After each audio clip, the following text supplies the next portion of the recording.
That's good to go. Where's my tea? Oh, yummy tea.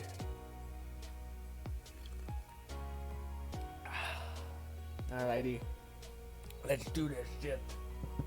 And come up.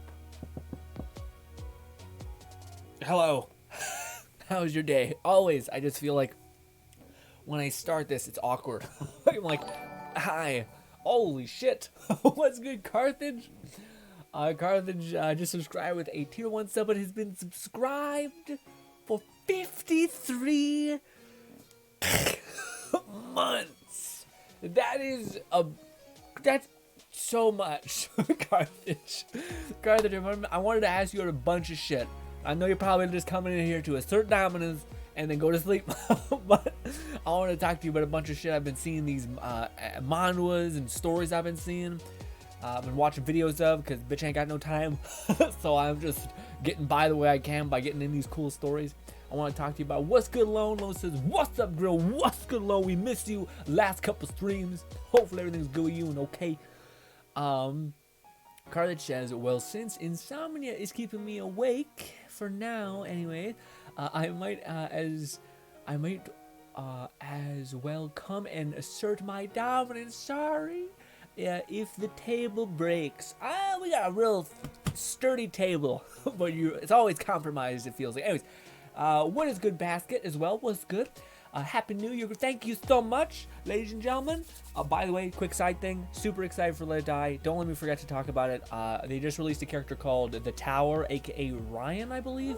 Which I don't know if that's the same guy from Let It Die Riptide or what. But regardless, he looks awesome. I don't know if the lore of him is that he is basically a guy that worked in LA as a male stripper and happened to be wearing a firefighter outfit, or if he's legitimately a firefighter. I feel like the meme is that he's, a strip, yeah. Anyways, I wanted to talk to you about a bunch of anime real quick, Carthage, because I know we barely have you here. So I want to ask you about some stuff. First thing is, in the Share Your Grin tab in the Discord, or no, in the Grin recommendation tab in the Discord, there's an anime that looks, it's so cool to me. I like it a lot. It's very much like, if you've seen, it's like a cooler version, at least to me, it's a cooler version of Afrieta. And the premise of the anime slash manhwa, it's manhwa, so it just looks gorgeous. Anything that's manhwa, it immediately just says, it just looks fucking amazing. It just looks like too good. Anyways, but it's called, I think, My Wife's the Demon Queen, I guess that's what it's called. My Wife the Demon Queen. And dude gets isekai'd, a lot of stuff happens, but they basically make a character that's like Forge, but he draws. So anything he draws can come into existence, is essentially his soon-to-be power set as you see him develop. Such a fun thing. The other one I seen, which I thought you might have heard about, is the guy that gets stuck in the training tower for 12 years, is what I think it's somewhat called. It's the premise, basically. That one sounds great. And then there's one that I think a lot of you have heard about. Some of you who are of, yes, who have, some demons. But there's a one I finally got to see. I heard people talk about it for a while. And people acclaimed it to be akin to like Overlord or like reincarnated slime, like just one of these like cream of the cream, absolute highest tier of show that people are excited for, that will eventually, no doubt, get dubbed or animated and etc. It's called Remonster, and I heard about it from you guys, and I think it was Nub who is like, it's my version of slime that I like more, and yeah.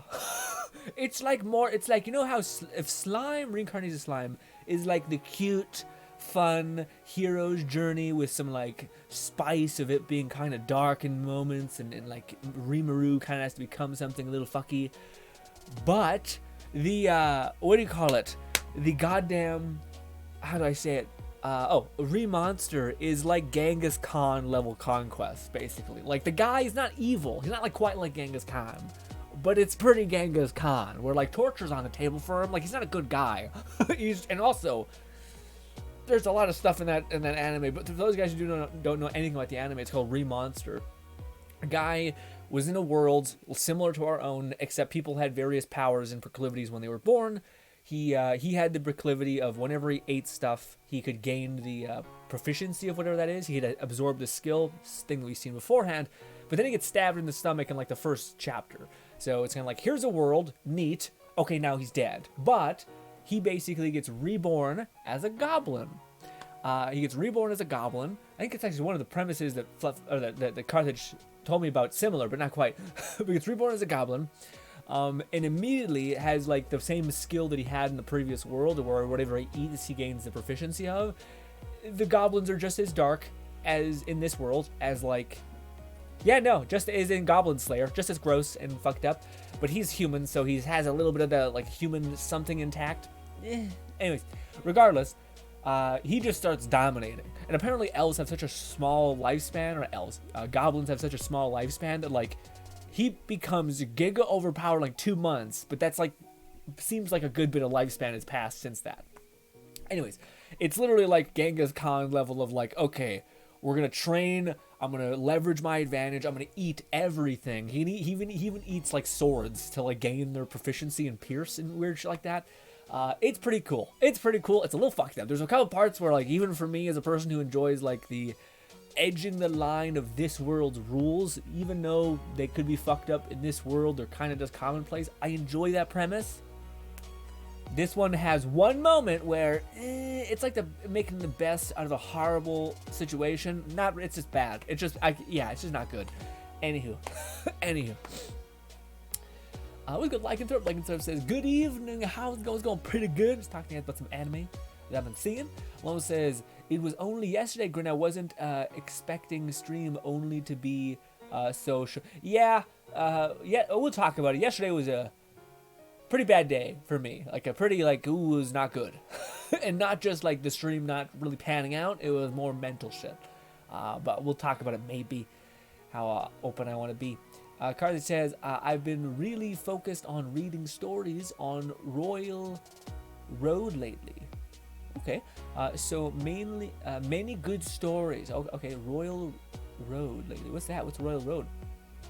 Is that like just a cream of the crop level like hosting service that just, like only has the best of stories? I don't know. Lycanthrope said hi. What's good, Lycanthrope? Carly says, I was hoping you've been taking care of yourself, Lycanthrope. It's been a bit. Carly says, or maybe you only ever pop in, I think, on Sundays or Saturdays. So maybe not. Maybe this is Carly says, like there's this one story where an orphan girl wants to become a necromancer that attacks only monsters. And at the exact moment she succeeds, she is also forcibly turned into a kingdom saint. The timing of both fucks her over with the system, and instead of becoming one or the other, she becomes a saint and summons holy undead instead of normal hordes. What is that? So it's like a bunch of like zombies that are decrepit and gross, but are also saints? Is it like past? So instead you pull in like a gorgeous saint, instead it's like, no, they're all gross. They're all like decaying and ugh. Huh. Weird, sounds awesome. Not enough summoner necromancer type of stories out there, which is fun. Carthage says, I think I've heard of that.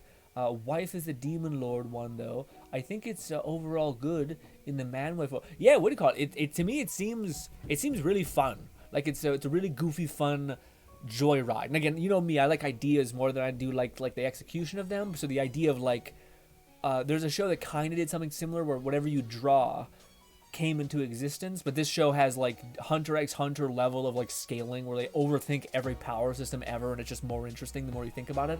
Kind of has that kind of mental weirdness. I think I've heard about that. I remember telling you about Berserker of Gluttony. It sounded similar but better.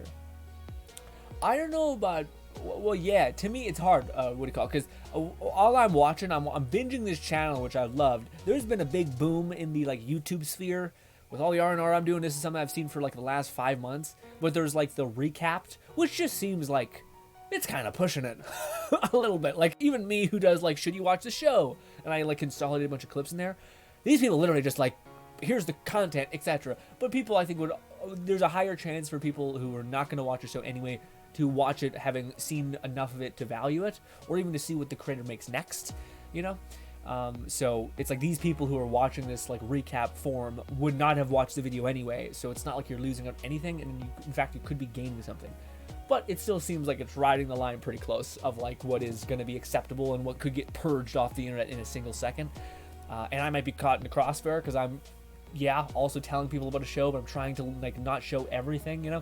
Anyway, but there's this big boom of recap channels that's happened recently. Some of it happened with anime and manga, but then recently I seen there's like a guy who like paved the way for like substantial ground being covered recapping a movie like in like 30 minutes, and you just get a really good synopsis of what it's all about. It's really nice actually, because you get like if you appreciate stories but don't have the time to actually watch it, it's pretty cool. It's pretty nice like little jump start of what the heck the guy was trying to get across, right? Anyways, so this has currently been formatted by them. Oof. That guy. Oof. Anyways, the previous thing that I just watched was in regards to Manhwa, which actually had like very little subscribers. Each one of this guy's videos is getting like 300,000 views, so it's clearly going to explode eventually when people figure out that, oh, I like this enough to want to subscribe to this person. And one of the things is him just going through these manhwas, and it's beautiful. Like, also such a brilliant play on that guy's part of like manga is fun, but it's black and white text, doesn't translate as easy. Fucking narrative written stories also doesn't translate as easy, but manhwas are like just beautifully colored, drawn hype, essentially. You know what I mean? Towards like, this is a smart play. This is like leveraging the recap formula perfectly in regards to the anime-esque sphere, you know? What's good, Bolty? Bolty says, yo. Carthage says, Royal Road is a website that lets people post stories for free. Amazing Kindle pick up a bunch of stories from there. Oh, I gotcha. Okay, gotcha. So it's just like a kind of like a bastion for creativity, but also probably some shit. Probably some not so good stories. What's the zombie game? Looks cool. This is Dead Island 2. What do you call it? Dead Island 2. They just released their the third character. We have one more to go. The third character is called The Tower.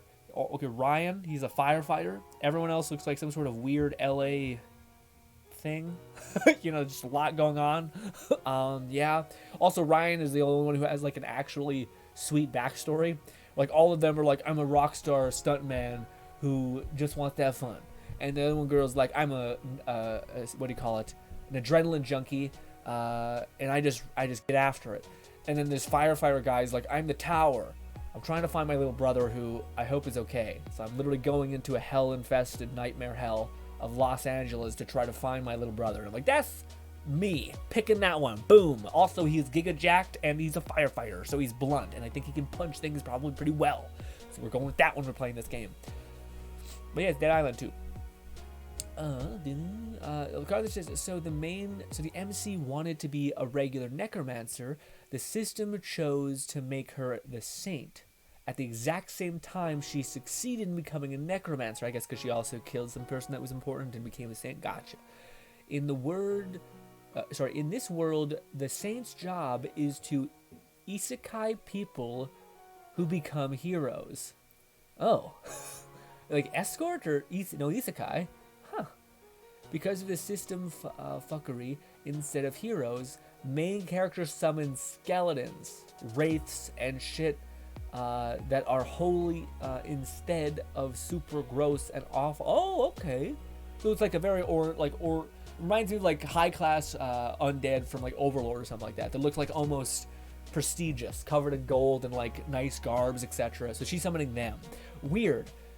Got it. So also, that's very fun. Okay, so it's not, so she's basically like, yeah, I'm a necromancer, abide by my will, but the saint's job is to guide heroes, but the necromancer is like to control heroes. So does she have a fair bit of control over the heroes, quote unquote, or her version of heroes, quote unquote, than she would otherwise? Because that's pretty fun. Basil says, game is called Dead Island 2, but yes. I'm not sure when it's coming out, probably next year, I think. I will say it looks good.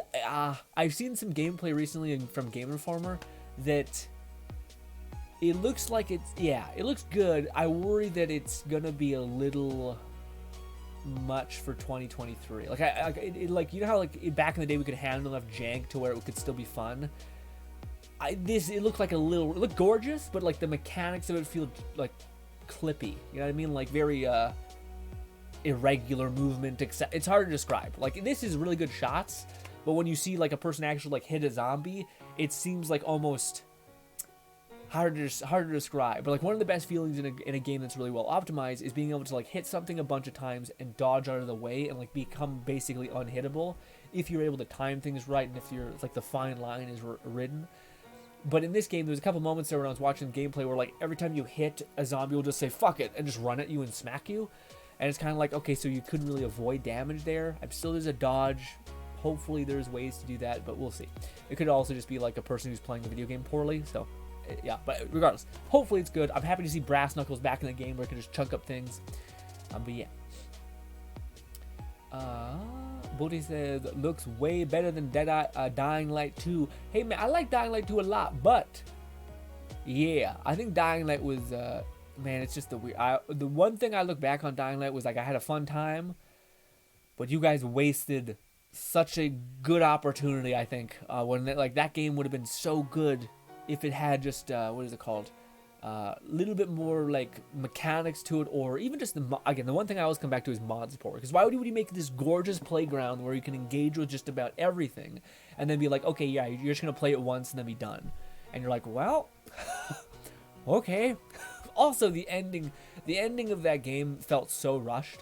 Like they were just like, yeah, by the way, you save your sister and then she dies instantly, and you're like, even if I did the good ending, even if you did the good ending. You're like, why?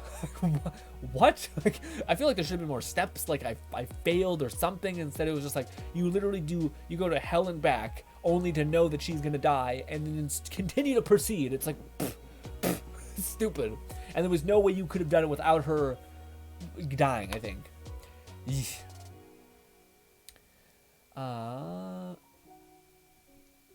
My basket says, I'm hyped for SF6 this year. Is that Street Fighter 6? Is that right? Or something like that?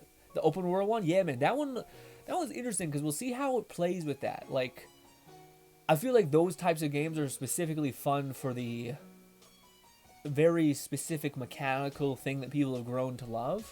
So I'll be curious to see how they leverage the open world aspect, or if it's just going to be another yeah, it's kind of open world. You kind of all it means is you gotta run your ass off to like 20 feet. Ugh. You know, I don't know. Hopefully it's like to sell the world and stuff like that, but always gotta be careful about those things. I'm feeling a little dehydrated. Also, ladies and gentlemen, I had the biggest breakfast. I feel lightheaded. That's one full of sugar. Oof.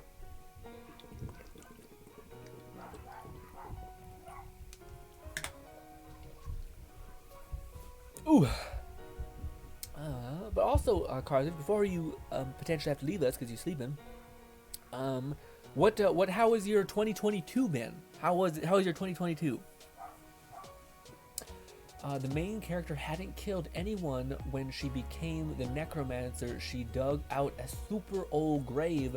The saint in this world summoned heroes for the other world, but the main character summons are undead. Her skeleton hero is just a holy skeleton and can level up. Oh, I see. And her wraith summon is intelligent and can interact with things, but is still holy. Okay. Complicated, but I guess they have to do that because otherwise she'd just be godly right at the hop. So it makes sense. Carthage says, it's kind of funny. All saints get a blessing of a powerful entity. Usually a god. Main character got blessed by the deep, which is apparently universally feared by high level and knowledgeable people to the point they're afraid of even saying the deep. Man, the boys has ruined me. The boys has ruined the name the deep from being I know it's like a Cthulhu thing probably, but just yeah. Anyway, that's awesome. Yeah, it's cool that when all these stories build up like really interesting rules that make things funner. Also, is that the kid who does the little weird dance? I think so. An explosive round for a child. It's brutal. Brutal. Whew.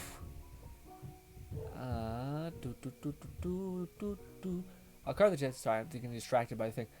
2022 was overall good. I miss my cats and friends though. Have you still not gotten back, Carthage? When are you going to? What? Yeah, I'm curious. How is your like next 2 or 3 years look like? Like, what are you hoping to do, and where are you hoping to go? Because I don't really know how the whole Taiwan thing ended up hippity happening. I'm in Taiwan until March. Holy shit! So then, are you able to go back to your place in March? That could be fucking huge, Carthage. Or are you? I was like, nah. I still gonna. They're gonna deploy me in this weird place that's like not quite, but you know, but that's insane, Carthage. Has it been that long for you to have done like what was like the 2 or 3 or some odd years to get the educational thing there? Woof. And then I'm moving back to the States, whether or not I still have my job. Really, you're just like, fuck it. I want to go back home. That's crazy, man. I'm about to say, yeah. So what kind of job are you running, and what's the plans? Are you gonna get a job that allows you to do things? Exactly. I want to go home. I got you. I want to go home. Yeah. Especially after COVID, where you were kind of trapped. Although you had to still go, like you're still, what do you call it, training for your job for a while there, or have you gotten to the point where you're now proficient in it to where you could have departed if you wanted? Because I imagine the skill set that you brought over there would be valuable damn near anywhere. Because like it's like crane operating stuff, right? I think that's right. Something akin to that. Ooh, I got a bubble in my chest. Oh, what do you call it, Lone? If you're still there, did you catch up on the last stream, specifically the ending part, where I showed the thing, and our boy Bolty was the only one to catch a glimpse of the greatness that is my stick of plastic, essentially. Carthage says, I fixed the machines that make microchips, and I'm all trained up, but the factory in the States hasn't been finished being built yet. Interesting. Huh. Interesting. Sorry, I'm laughing at Bolty being like, long. What do you call it? Yeah, okay, so wait, what do you call it? That's an insane job to get. What do you call it, Carthage? Just like with, I think, the States and everything is moving in like the weird AI with microchips energy sect kind of being like seemingly the ever present future. So that's an insane good job for stability, I think. Like little tiny microchips and things like that's wild. Even them just maintaining the machines. Whew. Bully says, Lone says, I did not. I was gonna watch it when I was did some drawing. Like, got it. Nothing really happened. What is it? This season of anime has a new anime for, what is it? Hit me with it. I want to know too. It's gotta be some degen shit if it's alone about it. But this was it. Nah, I'm not gonna show you yet. I'm not gonna show you yet. Basket says, Fry FRY. What's that? What that mean, Basket? FRY. What that mean? Lone says, also, what is it, Bolty? Oni-chan was... What is that? What is it about? It's about an older brother who turns into a little... Stop. Anime, stop. Why? What? Why? There was one where, I don't know. There's always stuff where they play with that where it's like, oh, you were a, like, Netflix has one that's kind of not that at all, but it's like a very, a bigger guy who got shit on his whole life becomes, like, wakes up into a young person's body who's, like, super thin or something like that and, like, fit. And it's like, whole story is probably like, hey, love yourself, but also, yeah, yeah, well, he still probably ends up with a nice bod at the end of it or something weird. It's about, Alone says, you sure it's not Haruto? Well, yeah, just the, well, huh, I hope, wait, well, I don't, so it's a, I don't know what you determine that to be. It's a lot of not okay things, okay? Boti says, and he gets treated by his younger. He gets teased. I meant teased by his younger sister. Is that right? Or treated like he is like okay. Basket says, for real, why? Oh, right. Okay, that was something I wanted to ask Lone. Lone, as a person who grinded to the very highest possible points of Deathverse, how do you feel about the servers and maybe the entirety of your progression being taken away? The servers are shutting off for Deathverse, supposedly so they can retool things and improve them, but they don't know when they're going to turn back on the switch. They also haven't specified what they are doing, which leads me to believe that it's a little bit more like, it might be over, or yeah, because they said that they're going to try to improve Deathverse to a wider audience. What does that mean? Does that mean if they said sorry about the dogs, if they're explaining this clearly as they are going to, dogs are really throwing my brain for a loop. Are they going to add PvE? If they came forward and said like, hey, we're pulling back the game because we wanted to add PvE so we could have it to a more diverse audience, not just PvP but PvE as well, let's do that. It's going to take 5 or 6 months, maybe more. We'll keep you updated on the log. We're going to pull this back and then put it out again. Weirdly enough, they're still allowing people to spend death medals, and they didn't clarify the things I think people really wanted to know. Like, if you spent money in the game on skins like a year ago, and now they're going to turn off the servers, are you still going to be able to have the skins that you bought? Or are they just like, yeah, no, you don't have the skins anymore, and you'll have to buy them again when the server gets turned back on? I don't know. Like, our account safe? I don't know. So to me, I'm kind of like, there's a lot of options that are like, oh, is that Sam B also? Sorry. I've seen yeah. Could be racist what I just said there. It was a black guy with chains. I don't know. But yeah, it's one of those things where I want to make a video about it and talking about it for a little bit. But yes. Lone says, you sure it's not Harada? Bodhi says, and he gets treated with that. It could be Harada. Bodhi says, you know what? In hindsight, I don't know. Maybe. But it's pretty cute. Wait, what? Okay. Okay. Lone says, doesn't matter to me, really. Like, I put no money in the game. I had a goal. I achieved it. Reached the top rank and top 100 in the world. And now I'm done. Pretty good goal. Pretty good response. I don't know, man, though. To me, I don't know. I'm frustrated by them not explaining what they're doing, which they're doing a very severe thing about, like, basically pulling the plug on the game. Like, no one's gonna be able to play, I think, for like 6 months. So any momentum that it had is going to be completely disconnected. It does also give some hope. So people are wanting to give Deathverse a try, liked it but thought like it's not enough here. This isn't good enough. Then this gives them hopes to like, okay, they're gonna pull back, shut off the server, grind it out, and then bring us something better. That could be the case, and if that was the case, yes, then I think they would be incentivized to give them another try. But I'm also, I don't know. I don't know. Looks a little sketchy. Looks a little bit like they're, and the tone of the video they made was not very like hopeful.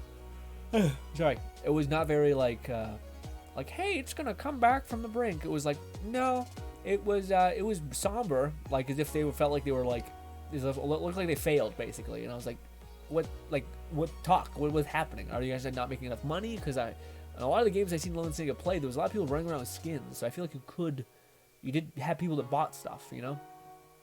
Maybe they just thought it was going to be like the next biggest hero shooter type thing. Bodhi says, like the sister turned into an older brother.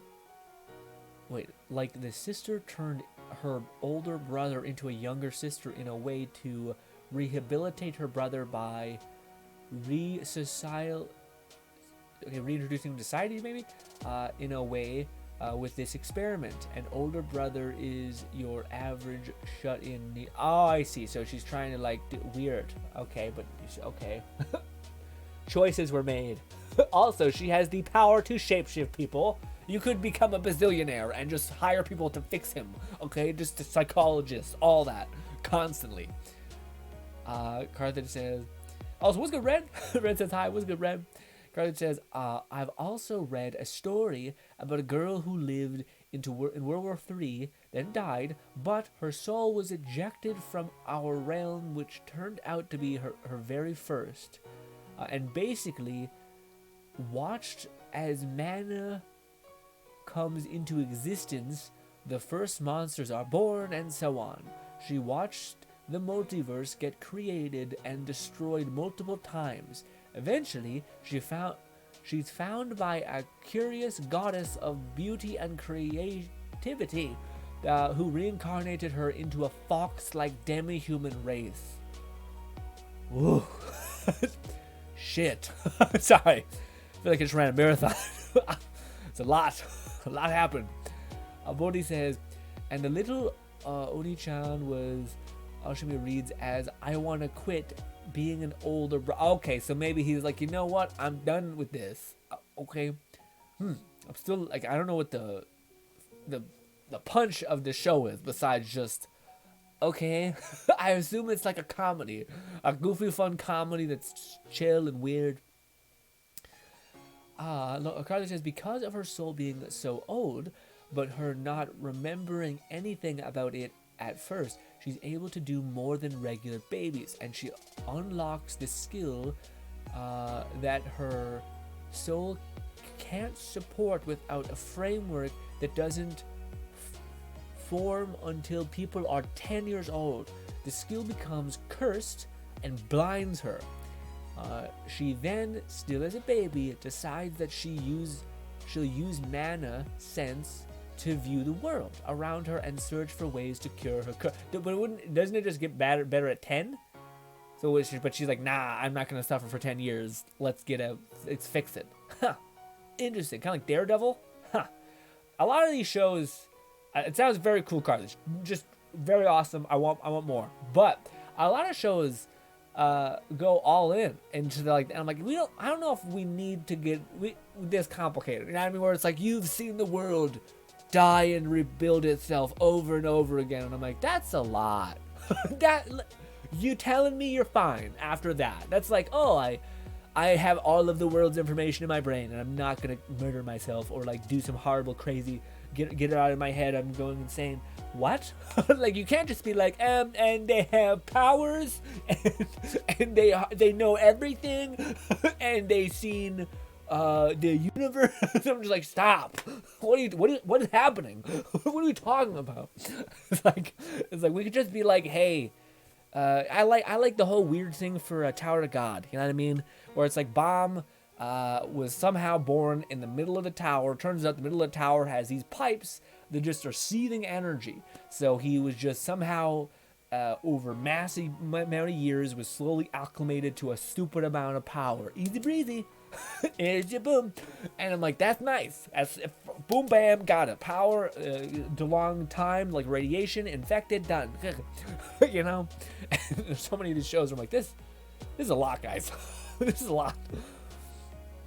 Loan says, but it is a shame because I enjoyed it. They say they are gonna release season 2 content and a little bit of season 3. Then on July 18th, the servers go off. Yeah, but to me, that's the thing that's so frustrating about most of this is I just don't, like, you just didn't describe anything. Like, I'd rather than be like, our investors pulled out because we were not making sufficient capital. We still have seasons that we've worked on that we're gonna launch, and we're gonna try to make. We're gonna take the money that we have left over and start investing it into another try at getting our audience. From what we've been able to see, and the thing that makes the most sense is to build up PvE, some form of PvE in Deathverse. Maybe a randomly generated dungeon that Recycle we can add to every season along with the new seasons of PvP. Because yeah, maybe that will give us enough of an audience to not need the investors' help at that point or something like that. And yeah, but none of it's given. It's just kind of like, well, we're like, there almost feels like they're like, no, we're not giving up on it. And I'm like, well, what does that mean? What are you going to focus on? Because I feel like all they're doing is waiting to tell us some bad news. That's the sense that I get. I'm like, I don't like that. Just tell me. Tell me. I'm like, are you leaving me? Don't say you're gonna go get milk. Just hit me in the chest and call it good. Volty says, I believe the Death versus devs are really losing money with the game. Maybe, yeah. I don't know, man. To me, well, honestly, like, as much as I don't want to be the absolute Debbie Downer, it kind of makes sense. Like, it's nobody. I don't know anybody who is like, oh, this makes sense. Like, Let It Die was already a niche group of people, but then that niche group of people were willing to spend, like, really willing to spend. But you can't, like, take a niche group of people who are very conditioned to, like, a very specific type of PvE content and then give them PvP and think that you are going to equalize the amount of money or even gain money. Gain a wider audience that likes this weird Arena Royale game, you know? So to me, that was a weird play. And I don't know anyone who didn't think that's a little strange. If you're making a brand new studio, you want to have a fucking hit, or at least stability, for your new company, you know? So I don't know. Because Carly says because she developed the skill before she was ready, it gets cursed and introduced the framework later doesn't cure the curse because she's already infected. If the curse skill is put into the framework without being purified first, a curse will destroy her soul. So just a real shitty go of it. It's a real fucking horrible nightmare. Got it. I assume, though, the whole premise is that, okay, well, if you're able to theoretically break the curse, and you're able to get the framework, then you're basically a god. I would assume that's akin to what the thing is. It's really good story. Main character's mana sense is so damn strong now that she can see for miles in every direction around her in great detail than a regular person. Got it. Yeah, it sounds like a Daredevil type of like thing. Red says, when was the last time a company actually spoke in English to the public? They always speak in PR, usually towards investors, never to. That also might be a good reason why. Like, yeah, if it makes a lot more sense. And given that, if they were trying to like calm down investors, that's exactly what the wording they would be using is like, oh, we're not making a lot of money, so instead we're going to try to give it another try, but we're going to do something pretty drastic, which is turning off all the systems and rebooting the entire game basically. And yeah, you know, so their speech makes a lot more sense, I guess, if you do think about it as them speaking to investors, not necessarily players. I think at the beginning they spoke to players about saying like, oh, we're sorry that it didn't work. Basically, servers were broken and stuff like that, which luckily we never experienced, I don't think. Or maybe Bolty and Red alone at the very beginning. The servers things. Carlin says, the system and how magic works are incredibly detailed and well thought out. It is, so far, one of my favorite systems. Okay. Interesting. Yeah. No, I would call that's one of the more charming things in shows. Is when they put time into actually thinking about the power system and whatnot. It sounds like a weird, like, of course, but yeah. Also, it's his thing. But yeah, it's like a weird power system scaling thing that to me was Hunter x Hunter, like, kind of showed how important and crucial that is. You know what I mean?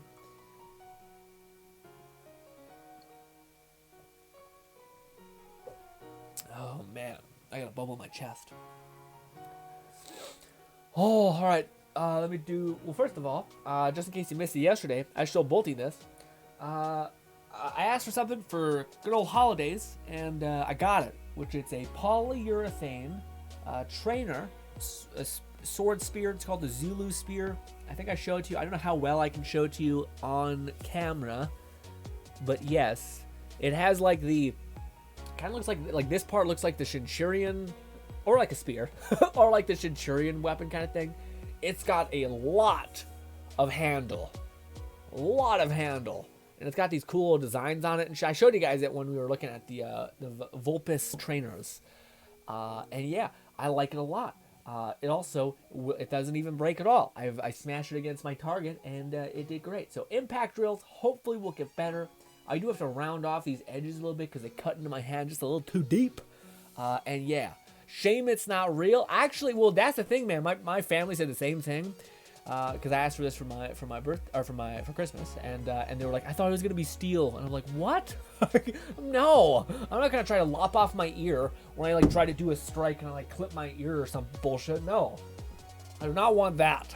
I would rather use something that's blunted and very not bad, and then be okay. Okay, some people out here want to use sharp weapons. I'm like, you're gonna stab yourself, and you're not gonna allow yourself to make mistakes, so you're not gonna be able to find that red line of the weapon. Anyways, but yeah. Striking drills aside, should be fun. All that. What is it made of? It's so the Cold Steel basically had. This is why I knew it was legit. Basically, Cold Steel basically had this thing called the Indestructible Bat, which was like this bat made of like this black plastic. The people like showed the craziest destruction tests on it. They ran it over. They hacked at it with like sharp ass weapons. They'd saw into it, and very little put a scratch on the weapon. And it was made of stuff that's basically the same as this. I think it's called polyurethane, which is just basically a really hard but yet flexible plastic that can just take an absurd amount of damage. And if it does, like a person that I watched talked about how he used to do impact training with live machetes, and that's what he basically used. And he basically just said that, yeah, you'll get like nicks in the plastic, but then you could just use like something hot and like basically round them out. In a similar way, you like round out a notch on a sword in a weird way. But even then, very unlikely because it's quite thick. It's more of like a bat than it is a thing. It's just supposed to have the shape and the kind of size. So like the handle is pretty thin. You can see in comparison to the very thick this bit, which I think is supposed to simulate the weight distribution of the steel and it being like heavy on that end. Also, it's just significantly thicker than that compared to that. You know what I mean? You know what I mean? But yes, should be good for shoulder joint mobility, things like that. Carlich says, because of the way the system and magic work, there are technically three sides of how the framework are formed, and gods are only able to see one part, their mana, which is the basis of it all. Divinity, which is essentially the level of authority over specific aspects of mana, and magic, which is the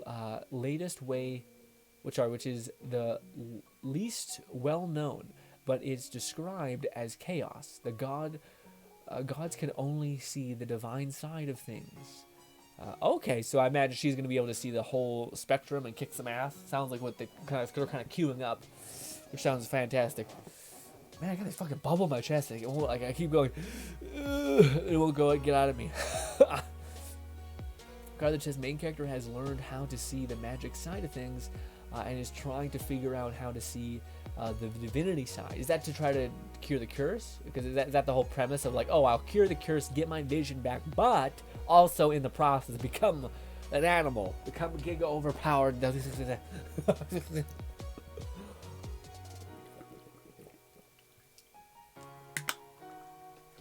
All right, some things I want to talk to you guys about. Oh, man, whenever I sit here, I just my sinuses lock up like fucking crazy, man. Talk to you guys about the manhwas I've been reading. My Wife, the Demon Queen, great. Unfortunately, it left me on a cliffhanger because there's not a lot of volumes left. Fucking dumb. Anyways, I seen another one that I also put in the Discord, I think, which is like a better version of Black Clover, I think. I think a better version. I like Black Clover a lot. It just seems like maybe this is like literally like Black Clover the manga, because I know a lot of people like the manga Black Clover. Regardless, the point is they're just like it's solid. You know what I mean? Yeah, it seems like it has cooler ideas. The art style, yeah. I don't know why more people don't like make animes of manhwas, because yeah, like you can literally see what it's supposed to look like, the color, the idea, the world, the like saturation. You can see all that. Like you don't have to interpret it. Yeah.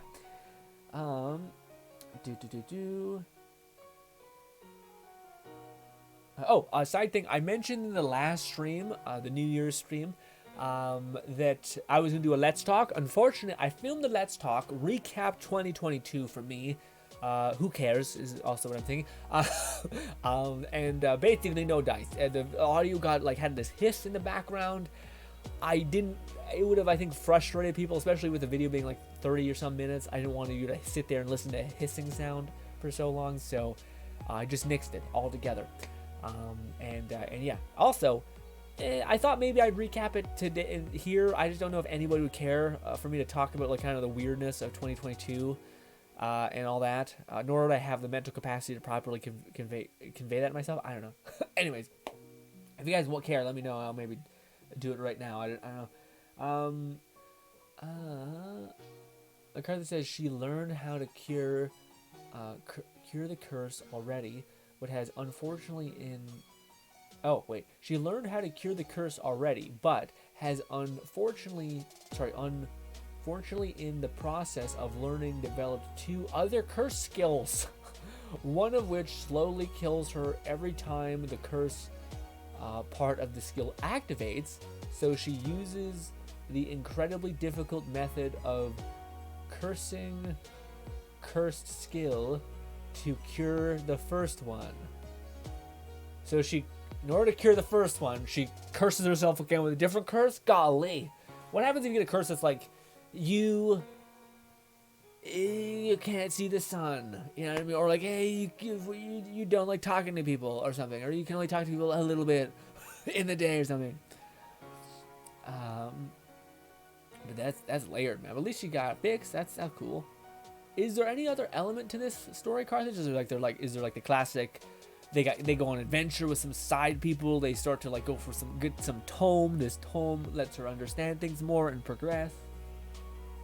Cursing the curse requires 2 things: performing an action so amazing that the system itself takes note and awards a legendary point. So she's like, I gotta fuck some shit up in a big way. Got it. It seems like a lot. It's like, Jesus Christ, what a cruel world. Talking about Dead Island, this character Ryan looks awesome. Very excited for Dead Island. Also excited for Forspoken, which is going to come out later this month. It is the 7th, so we still got quite a bit of way to go. But yeah, also I don't know how they're going to handle the whole Dying Light 2 story thing. Like, we're infected. Apparently each one of the survivors has like a unique berserker mode, a zombie like rage type thing, which makes sense. I don't know if that was always the thing within Dying Light 2, if there was always like this reason for your inhuman strength, but now there is. You're infected and somehow the virus is like working for you and not against you, where you're able to like tap into your like the monstrous strength, zombie strength, and then stop. Very similar to Dying Light 2, instead of you just being like, well, yeah, kinda, but like we don't know. We kind of just put it there and now we don't know what it really means. You can't access it. It doesn't really change much. It doesn't give you like a holy shit, now you can run forever, but kind of, yes.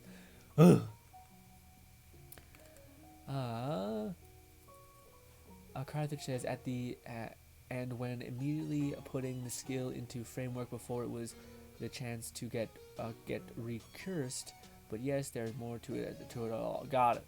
Her society is incredibly peaceful and focused on crafting and creating things. Okay, so is it like, what is the, because like the formula to a lot of shows is like, okay, I have an issue, we need to solve it. How do we solve it? We need to go into that dungeon, we need to go meet this person that knows shit, we need to go get this specific gem, we need to go kill this thing and drink its blood or something, whatever it be. So there's like a clear like adventure, not like I'm gonna go meditate for 2 years and just figure it out, give me a minute, and then that happens. So I don't know what the in-between is. All I know is that she's got a lot of shit going on. And I know that's because it's probably the coolest part of the story is the power system, but I'm kind of like, how is she unlocking and fixing this shit? Is she just like, no, I'm figuring it out, which is cool. I don't know how they would do that in an interesting way to make you settle in, you know?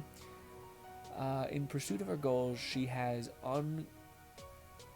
uncovered a dungeon her society has hidden in the distant past, discovering a splinter society of her species that was exiled a few thousand years ago. Golly, okay. Interesting. That's cool. Alright, so there's like a dungeon she finds. They're alive? Uncovers a dungeon. Discovers a splinter society of her species. So I assume that means they're alive. I don't know why I'm falling apart so much, guys, right now. I think it's because I just had like, we had waffles and we had so much syrup on them, and now I'm just crashing. My whole face feels inflamed. Live on stream, falling apart. Um, but I did want to talk to you guys about something a little serious to take a break from the goofy fun times.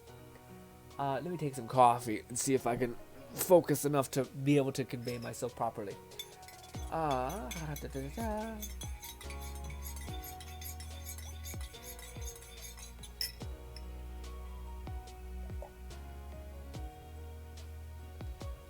Oh, that's disgusting. I wish I had something to wipe my face. I got a nice white shirt. I got coffee all over my face. Not a good combo.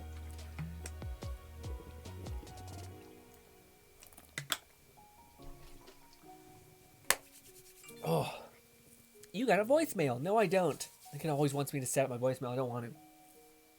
Anyway. Ugh. Okay.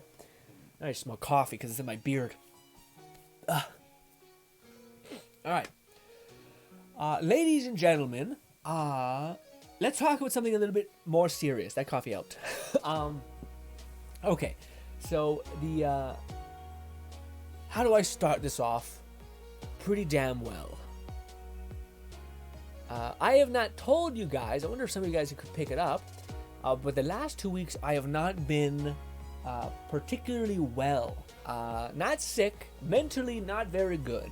I have been pretty in a weird place, and it's frustrating. It was really frustrating for me, actually. So I wouldn't say it was depressed. It was some sort of weird thing, and I think I kind of finally parsed out a good bit of it. It happened yesterday. Where like I got to almost my breaking point, where various things have been happening, and there are things that never used to bother me, but recently have started kind of not bothering me, but like are a force that pushes me in a direction that is, I don't know if it's good. So one of the things is I used to always have this mantra whenever I streamed, which was the idea of, well, I'm going to basically try to have fun, create an experience that I want to do, or I want to have a good time with, and if people happen to be there, then good.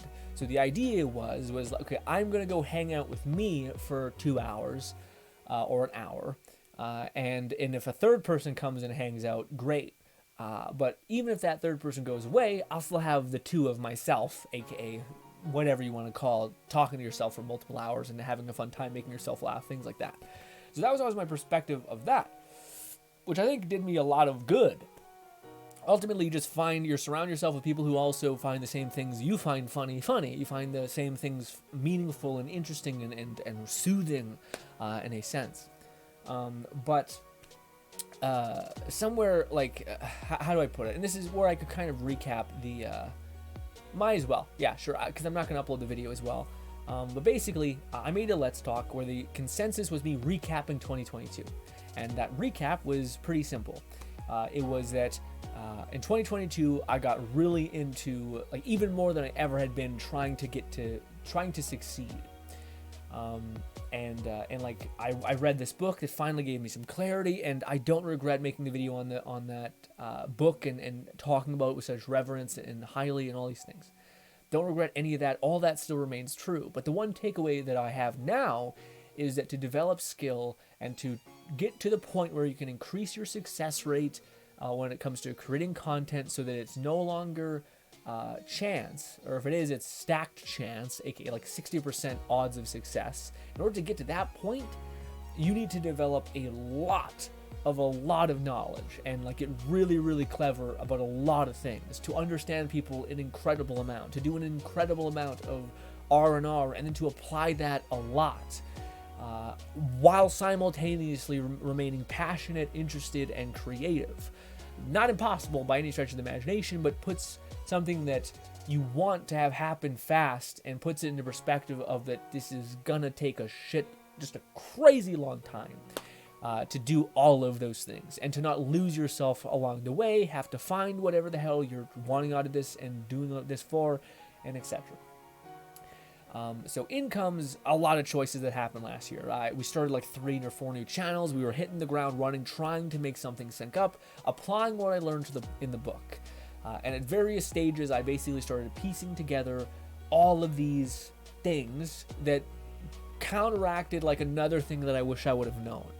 So like, I wish I would have known this before I started the next channel. I wish I would have known this before I did this, because that was a reason why not to do this. The short of it was, we tried a lot of things, we tested a lot of things, I came to the conclusion of a lot of things, and then finally, we got to a point where I actually felt like I hit the ground and I got all the boxes checked, essentially. This is like 6 or 7, maybe 7 months of just going. But I finally found this thing that I really enjoyed. For those of you guys who do not know, it was this, I needed something that had potential, that had various things that I could improve upon, having various links of a value chain that I could amplify. And then I also needed to be able to analyze that environment and to listen to the audience that's there and to make something, basically. So basically, I needed to find something with potential and then create good content. And then consistently deliver on that good content, improving it over time. That was basically the formula that I needed to find.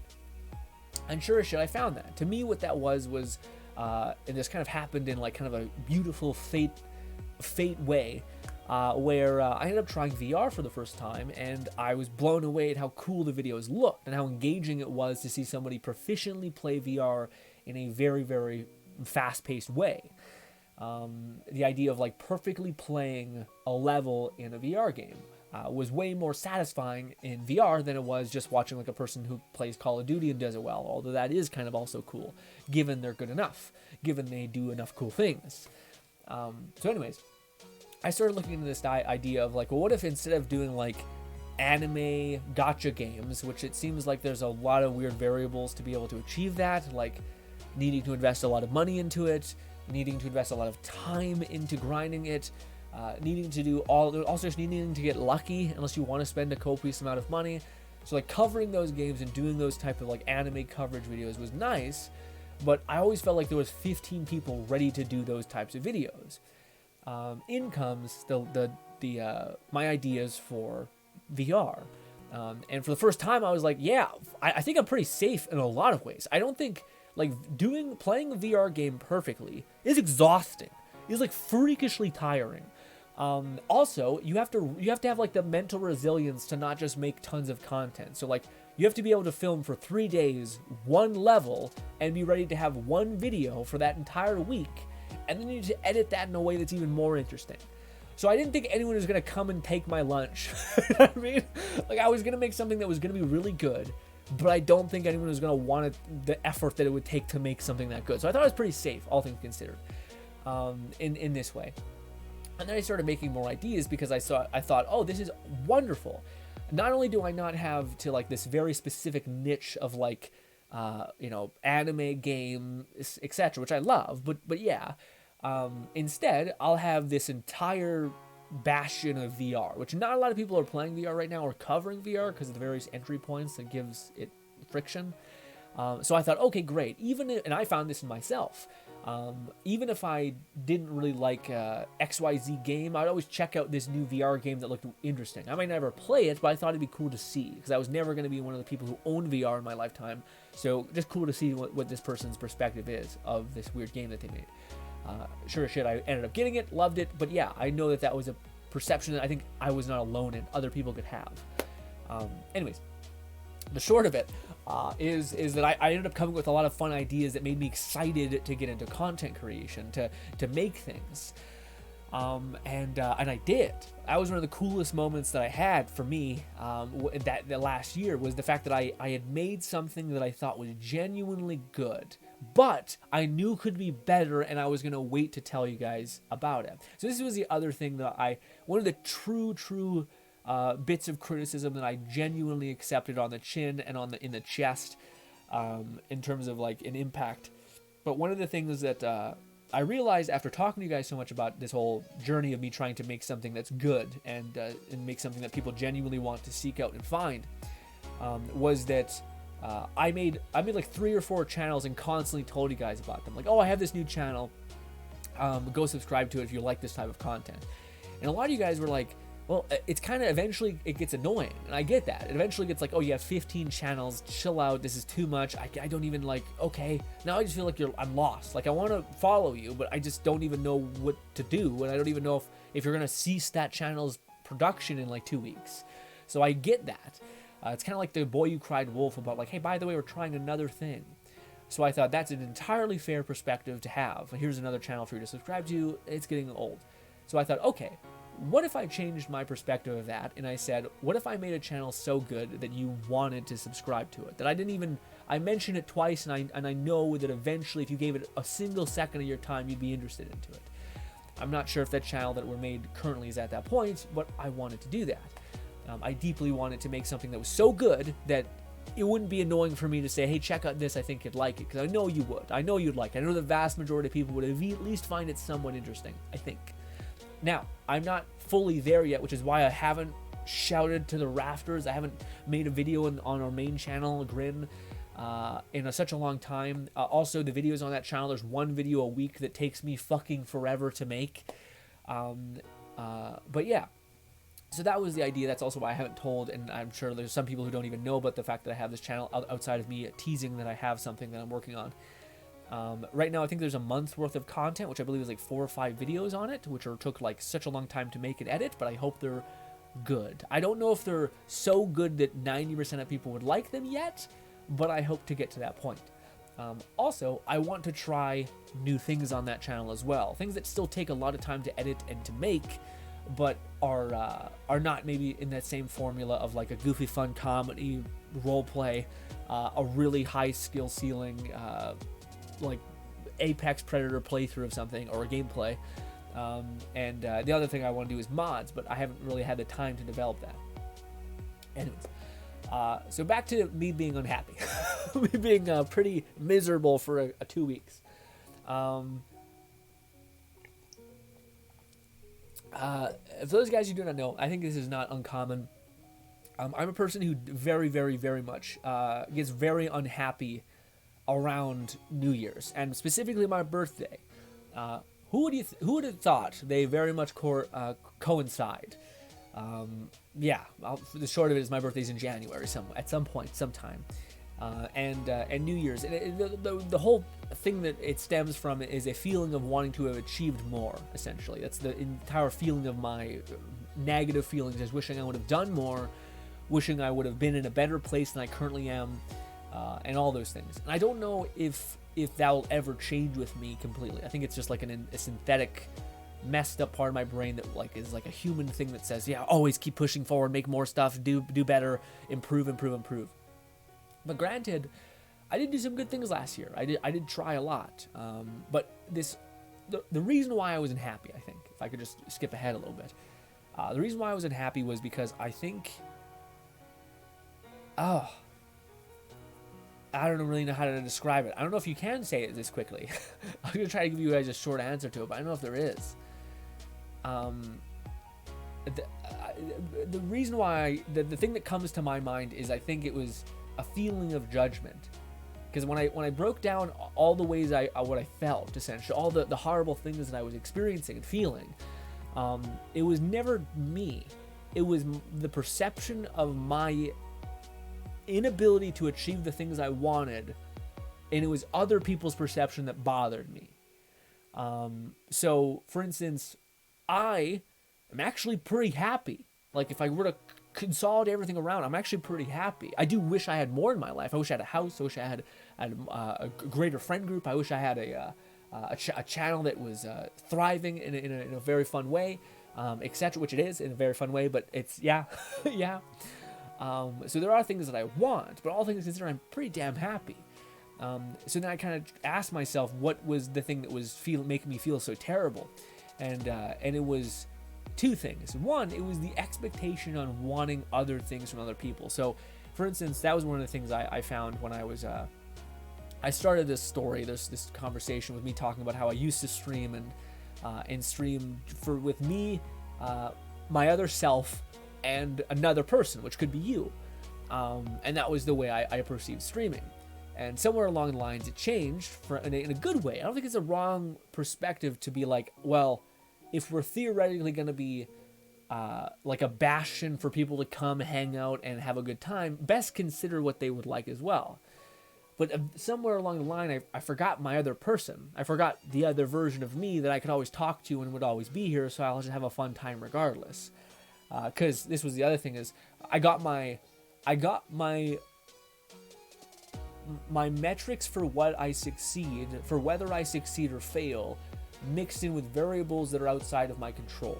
So one of those variables was, I don't mean this in any which way, negative-wise, but it was you guys. Okay, so sometimes there's a stream where there's like nobody for the first 20 minutes. I think I had like the last 3 weeks there was a couple streams where there was like nobody there for like a good 20 to 30 minutes, and the whole time I was there I was like, why am I doing this? I don't do this because why am I doing this? And it's because I lost the feeling of like, oh, I'm just gonna hang out with myself for a couple hours and make myself laugh. It became about like, where are my people? And the thing that's crazy about this, I before you guys maybe comment something, I understand. Like, it's okay for you guys to have things going on in your life. It's also the thing that's, like, it's insane to me that I've continued to see some of the most friendly people on the planet for, like, years now. It's nuts and incomparable to me. And I say this as a person who is, like, there are channels that I have reverence for and that I love, but I've watched them for such a long time that for whatever reason my brain, it tells me to watch something else a little bit. Now granted, those people have not made a good point to like pivot or change or to evolve. They're still the same lovely people that have done the same lovely thing that I've seen for years now. One of them that I love dearly is a person named Al Chessbreach, who just covers Fallout mods. I'm not sure you guys know the name, but he was a person that I look back on with reverence and just joy.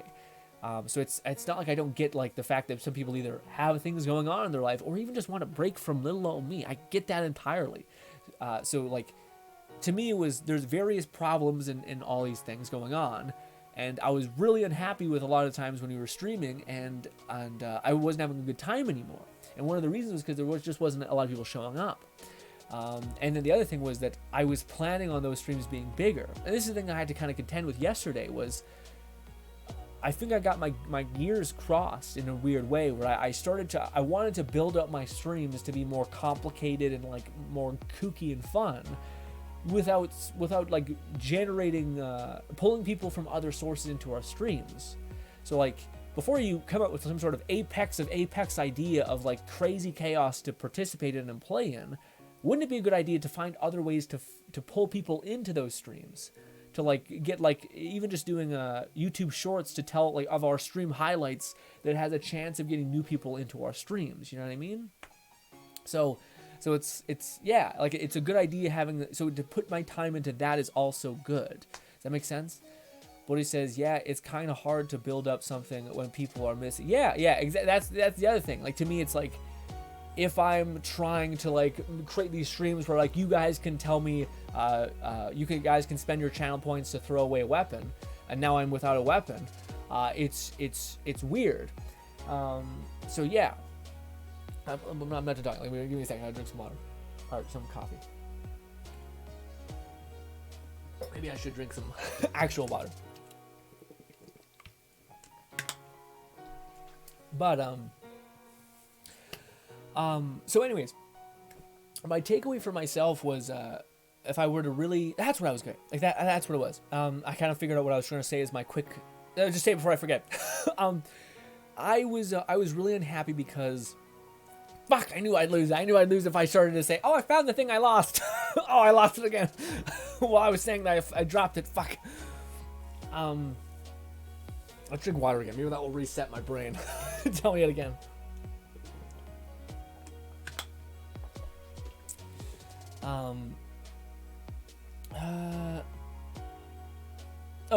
The reason why I wasn't happy was because I think I was living for other people. That's okay. Let's build off of that. That may sound weird. It doesn't mean that has nothing to do with you guys necessarily. One of the things that kind of hurt my feelings recently was I heard my brother, or let's say who knows who it is. One of the people in my family, communicate that he was he thought I was like cheating myself out of a life, essentially, or he had some criticisms to say, essentially, about how I've chosen to pursue my career, or have a lack thereof pursuing other things in my life, etc. And to me, I felt like these were the things that I always told myself in the back of my head a little bit, which was like, oh, I wish I would have achieved more. I wish I would have, at this point in my life had X, Y, and Z.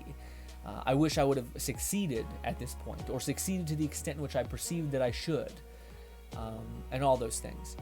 But then when I think about it, I'm like, I don't perceive I deserve anything. I don't perceive that anyone is owed anything for their hard work. It's maybe it's cruel, but that's just the honesty of the world. There's so many people who are working harder than myself or even you that have got nothing and are still working their ass off. So it's just exceedingly unfair to expect that you are somehow special, you are somehow owed more. So that was fucked up to me. Also, why do I give a shit what you believe in? Why do I give a shit what you want from me? You're not me. I don't owe you fucking nothing. And that was something that to me almost made me want to cry when I finally, because this is something I always believed. I remember I told some of you guys, maybe Carthage remembers this, but I always said that there's like something, sounds horrible, but like selfishness can be a beautiful thing. Because if you're a person who like tries to carry the burden of others, you try to like aspire to be what the people what people see you to be. You want to rise to the occasion and embody that. But what if it's something you don't even want to be? What if it's something that you don't even want? Then it gets horrible. It gets really bad. You start living for other people. You start living for the expectation of what they want you to be. And then you're working your ass off like to break yourself. And this is where I was. I was going, guys, for like 7 months where I didn't have fun or enjoy almost any day at all. Because all I wanted was to succeed. And then again, that's why I brought up like success in this way takes a long time. Takes like a long time of consistent effort and consistent research and consistent understanding, which I actually like.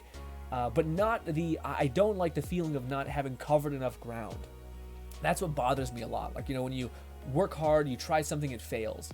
And then you judge yourself based on that failure as like not being good enough. You didn't work hard enough. You didn't give enough. And that doesn't come from me. That comes from my perspective of what other people I think are looking at me, wanting me to be in a certain place. Like I think a lot of people in my life, I perceive them as wanting me to be at here.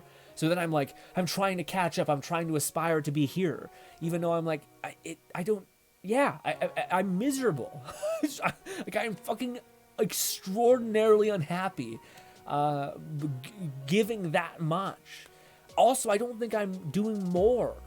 So this morning, I do this like I got in the habit of doing this really like militant thing to myself in the morning, where every single morning or every single night I'd write down what I would need to do the next day. And then for 4 days in a row, I just keep failing doing them. Like I write down 4 things and I would just fall off from doing them. I do 1, 2, and I'd leave 2 undone. I do 1 and I wouldn't do the 3 or the other 2. I would just keep not checking them off all the lists. And I started getting real fucking down on myself because I couldn't achieve what I set out to achieve. But then I also realized I have nothing left. Like I am, okay. I'm spent. I'm pretty well spent. This last night I just wrote down, I got nothing to do. I kind of had to, I realized that I basically burned the wick real well dry. I burned the candle all the way down to the point of all the aspiration, all the I burned right down. And it's now I'm realizing, okay, I need to just build that up again. I need to build up the focus, the aspiring for things, etc. And I think how you would do that, this is my sense of it, is you would enjoy your life. You'd live for you, which is kind of the takeaway that I had. The shortest answer of my takeaway was, for a long time I started living for others' expectations of me, of where I ought to be. So people thought I should be here. I'm down here. I'm doing everything in my power to get higher, and I keep failing, and I keep judging myself horribly for not being at that point yet. Meanwhile, I'm fine being here. I want to improve, but I don't need to kill myself to do it. So I'm going to do it on my time. And this is the takeaway. I want to live for me. I don't care if you don't like me. I don't care if you don't want to show up to my streams. I don't care if people don't get it. They will. I'll make something cool enough eventually. I don't care if I don't get to the point fast enough, as fast as other people. I'll get there. I don't want to live for other people anymore. I want to try to live for me. I want to try to genuinely make a stride for me. I want to have fun and enjoy my day for me. I don't want to feel like I'm behind or like I'm losing the race. I feel like it's unhealthy. It doesn't actually help you achieve things. It just makes you feel. It just makes you hate yourself. It's not good. So that was my takeaway. So anyways, today I said, well, I'm just gonna start to try to rebuild my pool of giving a shit and wanting to do things that are hard. Because right now I'm pretty well spent. It takes a lot for me to convince myself to do like something that I don't want to do. Because I've been doing it for 7 months straight. And eventually you burn out. And it's funny because I never used to burn out. So I was wondering what changed. It's like, oh, this probably changed. It's probably because I just didn't like... Let me explain to you guys the process of my horrible mental thinking. Whenever, like for instance, one of the things, and I really noticed it when Nub, and I love Nub to bits, so I hope Nub doesn't see some things bad. But I remember Nub asked me just a simple thing. I had like, the best way I could describe my mindset was very toxic content brain, where everything I did had to be to further my understanding of my goal or what I want to achieve, to the point in which like you didn't even enjoy your life anymore. So one of the things was any anime that I watched, I'd have the express thought in my head, okay, well I'm gonna make a share grin about it on our anime channel, just so I'm not leaving that behind. So I would only, whenever I was watching a show, in the back of my head, I was really watching it so that I could make a video of it. I wasn't even watching it to necessarily enjoy it. I was watching it to make a video on it. So then finally, when I was like spent, when I've already been working hard enough, doing like 5 different things, streaming, then coming up with ideas for that, then looking into VR research, then trying to create these VR ideas that take a lot, and then feeling like I'm constantly behind and like it's not quite good enough because the videos aren't performing really well, because I'm judging myself on how other people would judge me, or judge me starting this new channel and failing and it not working out, all these things. Anyways, where Nub finally asked me to watch Dragon Prince, which in my head was a really good idea. Watching, give me one sec, Bucky, Bucky. We're talking about some real shit. We'll talk about Death Force in a minute. I did hear about it. We'll talk about it in a minute. Remind me in like 10 minutes to talk about it again. But anyways, yeah, the one sec.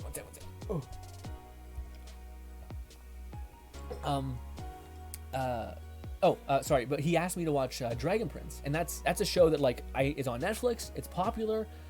I knew it'd be a good video to make, but I just had nothing like I just wanted to watch a show that I wanted to watch, basically.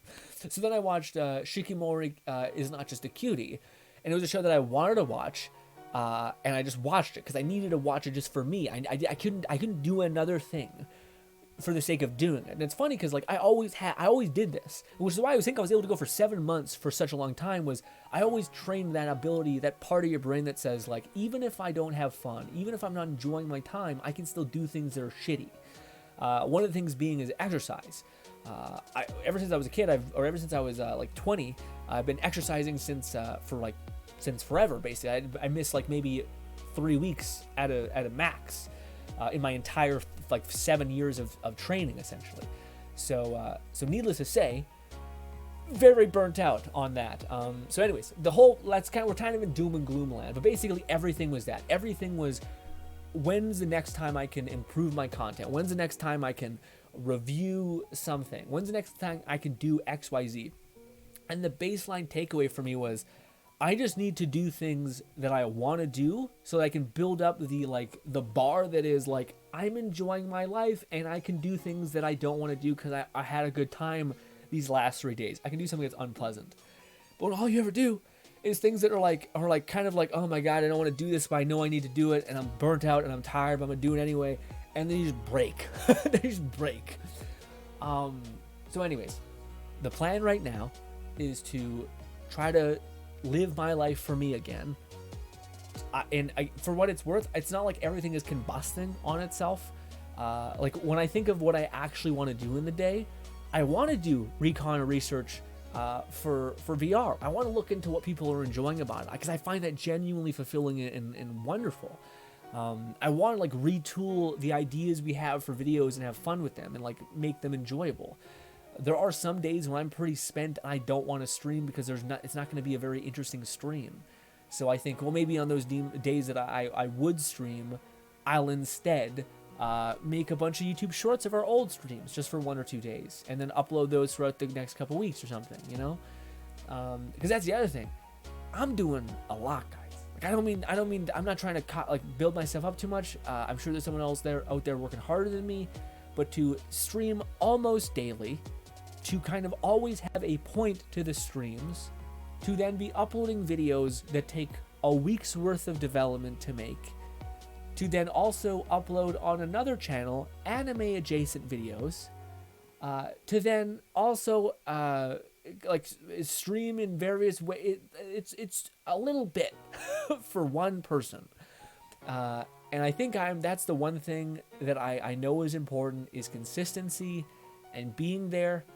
But I also think that at this point I should just be getting a good sense of where I should be going, in terms of, like, again, the stream days are going to be a little bit more malleable, and I hate it because I want to give you guys a good schedule, but I don't know what that'll be, because sometimes they'll be like, no, I genuinely just really want to stream right now.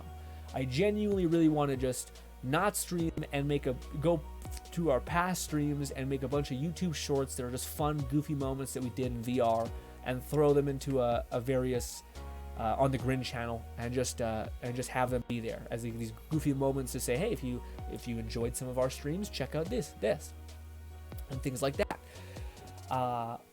But yeah, I still haven't really parsed out all the what this means. All I'm just trying to do right now is just piece together me wanting to do things again, because I'm at the point where I'm pretty well spent on a lot of this stuff, and I'm not spent in the way, like, I still want to do things, I still want to make videos, like, that's not dead, that's never gonna die. It just so much as the like, I in some way in my head I think I should stream right now, because I said I would stream, even though I know it would be a smarter idea to, like, dedicate it to learning about what we could do the next stream.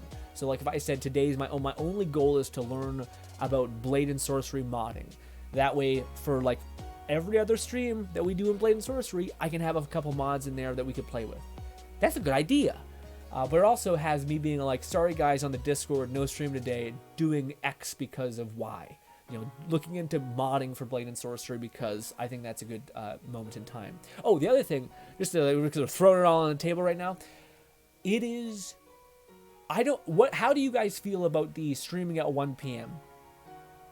Because I would really, really, really appreciate it if we could go back to streaming at 5 p.m. I thought because we would stream at 1 p.m., because we were streaming God of War. And I thought, okay, we're streaming at 1 p.m. just so we can really give it to her. Just finish it out. But that was playing a game while sitting down, not moving very much. When you play a VR game, it is extraordinarily taxing. So, like, the idea was there, the not accounting for the variable of exhaustion after we finished the stream at like 2 or 3 meant that 4, 5, 6, and then I have to go work out at 7, we're dead 3 hours. I was just like, it was so impossible for me to think, because I was a little dizzy because we did the VR. I was also hella drained, and I was just like, fuck me. I am broken. I am, it's a whole fucking go of it. And I think, like, can we figure it out and, like, make it so that it's 1 p.m. to 5 p.m.? I don't know. But to me, I was the one takeaway that I was like, I don't know about this. I just convinced everyone, and I think we all got into the pattern of doing 1 p.m. So now we're at 5 p.m. again. I don't know. I'm a mess. It's just, yeah. Every time I'm done streaming, I'm like, oh, I could like edit some videos, and then I just sit there and I'm like, but that also could be just again like what we talked about. I've been very exhausted lately. Like, not wanting to do things that I don't want to do, which normally I'm great at that. That's like my thing. It's like my thing I'm good at. But I pretty well spent that skill, so I need to build it back up. But I don't know what it is. If it's the streaming at 1 p.m. and being taxed by VR, or it's streaming at 5 p.m. And having just being able to immediately go from VR, exercise, drain myself, to exercise and then just do the rest. Like it'd be a warm up if anything. And yeah, I'd still have the 5 hours before the stream to like just dedicate to giving it all to editing, coming up with whatever, preparing for streams, all that stuff, you know. All right, let's talk about all the other things. I might still jump back to this if I feel like I missed something in my headspace. But the short of it was, no, I gave you the short of it. There's not a lot more that I could shorten. Okay, hopefully I got all that. I'm good, basically. I'm in a much better place today than I was yesterday. Yesterday I was pretty well spent because I spent such a long time trying to get the modding thing working for it to just fucking fail. And then, like, I was sick of that, basically. I was sick of trying so hard, failing, and then being absolutely frustrated with myself for failing, and then not realizing that the only reason why I was frustrated was because of other people's expectations of me. Like, if I only had, again, like I said, if I only did streams where it was me, my other self, and then another random person, if they happen to be there, great. If not, I still got me. Then me wouldn't give a shit. Me just happy to hang out. We could also just end the stream and do something else that's fun. Yeah, yeah. Also, I think the idea of us cutting down streams to get people into our streams would make more sense because, yeah, it's I'd rather people, at least one or two people, be in the streams when we stream. But yeah. And I'm sure if Fluff was here, he would say that there's like an alternative perspective of this, of like, no, you just need to stream like way more, like daily, for like 4 or 5 hours in a game, and you'll be good. And I think that is true too, but that's if you're only streaming. If you're wanting to do other content stuff like I do, like I really enjoy the VR videos. I really enjoy like the anime videos that we're gonna make eventually, you know, or we are making essentially. Just that one's a little more rare whenever I happen to watch a show. But I also would like to watch shows to want to watch the show and then to be inspired to make a video, not to watch a show for the express purpose to then make content of it. You know, again, it sounds weird, but I'd rather be a selfish content creator that wants to improve than a person that will like improve at all costs and not have fun if that's a sacrifice. Yeah, I can't be that way anymore. It's too much. Still grinding, still improving, but just on my terms. If that makes any sense. Bolty says, I almost forgot, Grin. Day 9 of continuing to ask to watch JoJo's Bizarre Adventure. Yeah. See, but things like that to me are a little bit more, like, I can get excited about things like that, I find. More than, also, I think it's just the preference I think I have. So for instance, if I were to say that could be fun, something fun that we could do, and if Bolty keeps asking me this, I'm like, okay, we'll do this. I feel like I have energy. Let's do this next week. That'll be a focus that we do for one of the streams, or even 2 or 3 of the streams next week, and we'll see how we all feel about it. Sure, let's do that. But instead, I would have looked at it like, okay, I said we were gonna do this. We have to do this. How am I gonna do this? Okay, we're gonna do that. I don't really want to do that right now, man. I'm so tired. I still need to edit that video. Also, we're streaming Blade and Sorcery. I gotta make time to also figure out how to install a mod, and then I gotta work out in 2 hours. Okay, and it's just exhausting. And also it's like manic. It's like just toxic. You know what I mean? To where if I'm like, you know what? Hey, me, you have to do nothing. You do not have to do anything. What do you want to do? I wanted to research VR because I really am enjoying that right now. Passionate about that. Okay. Are you almost done the video that you have to edit? No. Do you want to work on it right now? No. I want to do the research. Okay, do the research then. If it comes out 3 days late, fuck it. Comes out 3 days late. Okay. All right. I want to make a really cool VR Blade and Sorcery stream. How do I do that? I need to figure out how to make mods. Cool. When is that going to be out? Whenever I learn how to figure out how to do the mod thing. Great.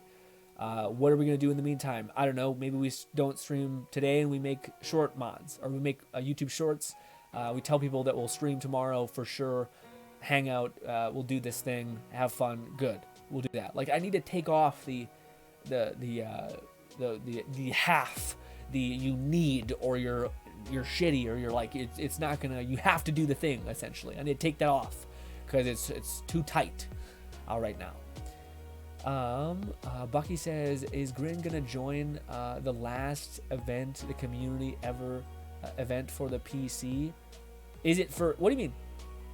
What do you mean, Bucky? Is that in regards to? Is there like the last? So I heard about Deathverse, Bucky.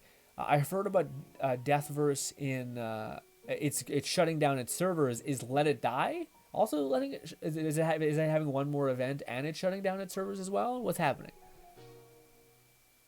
Bucky says, I don't know. We can ask Grin ask, or you can ask Grin. Yeah. I don't know. Let me know. What is it about, Bucky? If you survived this long, sorry. It would be cool. It would be cool. Think Grin would like the community. Basket says, I feel what would be fun for the community is hella chill, so it makes it enjoyable. Even before I got into the top 4 players for PC, the EU rank 1 phase 3. Basket says, I enjoy morning, but 5 fits into the schedule. But okay, good. That's nice. One person's on 5 p.m. gang. Red says, I very much prefer 1 p.m. streams. 5 p.m. streams often clash with other streams. But it's best if we can do what works for you. Yeah. There still might be variability. I just think we might pivot it to being 1 p.m. and then 5 p.m. most day. I don't know.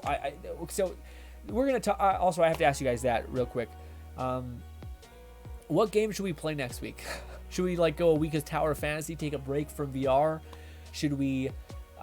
If honestly, what I kind of want a Brain Dead stream where we just play Bone Lab. I don't want to have to like download mods or think of something cool to do in the stream, like one man with a shiv versus a castle full of enemies. You know, like that was a lot. That was a last minute idea that happened to pan out. That was an idea that should have taken 2 days of prep, but I just did 2 hours and it somehow worked out. Anyways.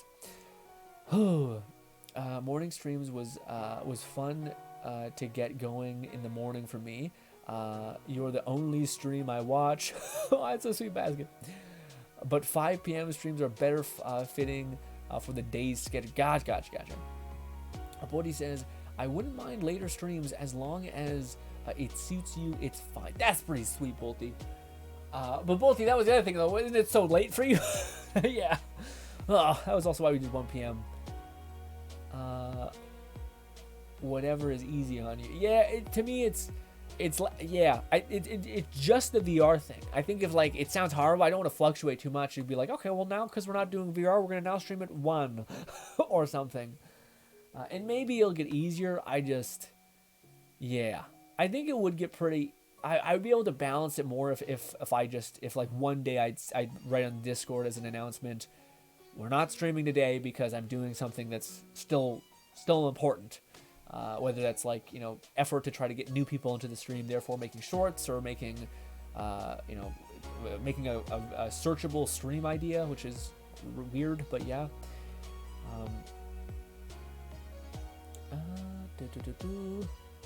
Bucky says, did you watch? Do you want to join in the goodbye event? I don't know what the event is, Bucky. So Deathverse Na number 1 and myself EU number 1. So we want to get people into custom match in a form of final goodbye to the game before it goes in work. I sent you a DM on Twitter. Oh yeah, bad place to give me. Discord be the place. Yes, but yeah. I sent you a DM on Twitter, so if you want the link, I can send the current community link here or there. If you did it in the Discord DM, you just Discord me on. If you just go to the Brothers Grin tab, it should be. If you scroll down, if you're watching the stream on the live page, it should be like a Discord link. You click it, take you to our Discord. If not, go to our YouTube channel. There's tons of links to our Discord there. Hopefully they're not aged and capable of getting you over there. And I'm just I'm the top right person who's whatever you guys called me, Overlord or something.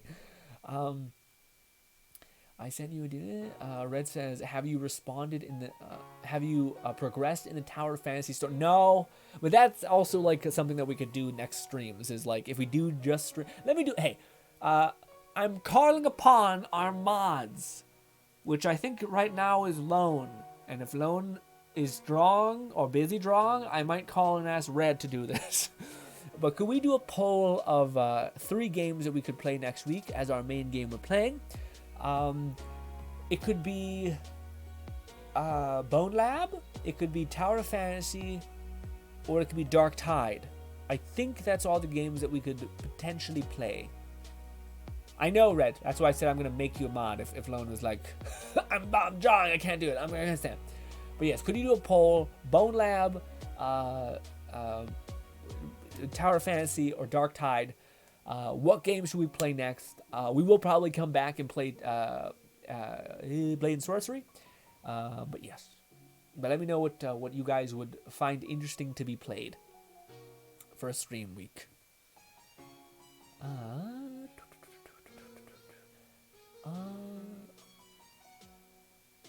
Bucky says, sorry, I'm a mile behind. No, it's not, Bucky. The thing is, I'm not delayed.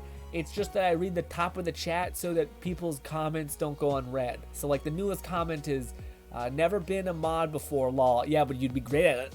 So, yeah, I can't read current. I just choose to read the top so no one's comment goes unread because it's a Saturday stream. We're just talking anyway. We're hanging out. We don't need to be current, really. I'll get to you. I'll reply. No one has ever been unreplied to on a Saturday stream.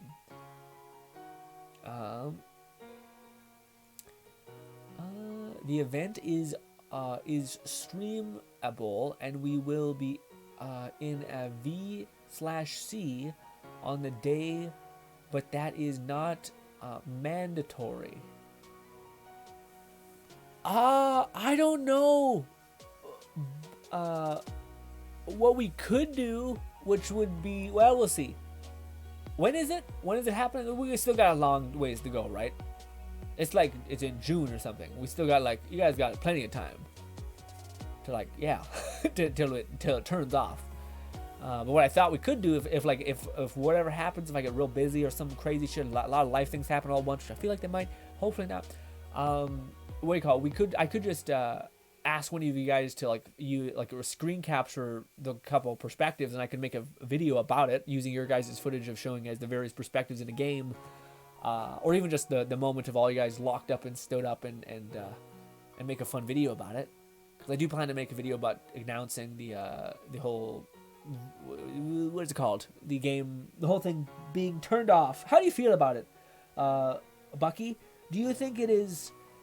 I'm a little bit worried that, well, first of all, I'm kind of frustrated. I'm pretty frustrated about a lot of it, where it's like, what are you doing? Like, I want the devs to be like, well, what's happening? You say you're going to make the game more expansive for more players, like more enjoyable for other players or whatever. It almost makes you sound like they're adding PvE to it. Like, I don't know what they're doing. Why are you turning it off? Are you going to add a new game mode? Are you going to add a PvE element? Like you said, you're going to try to expand the horizon of like more players being able to get into it. So, yeah, I just deeply want to know what the point of it is. How do I do a poll? I think, Lone, you go into the mod, is it the bottom left? Lone, it's the blind leading the blind with this. You could Google it, because I could figure it out, I think. But, you know, the chat system, I think I see it right here.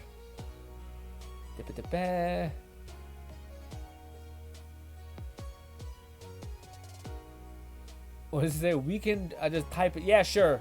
Fuck it. We'll just do ghetto poll. All right. Ghetto poll.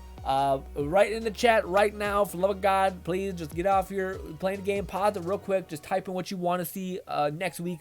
Us play as a community, Tower Fantasy, Dark Tide, or Bone Lab. Hit me with it and we'll play it. Just type in chat what you want.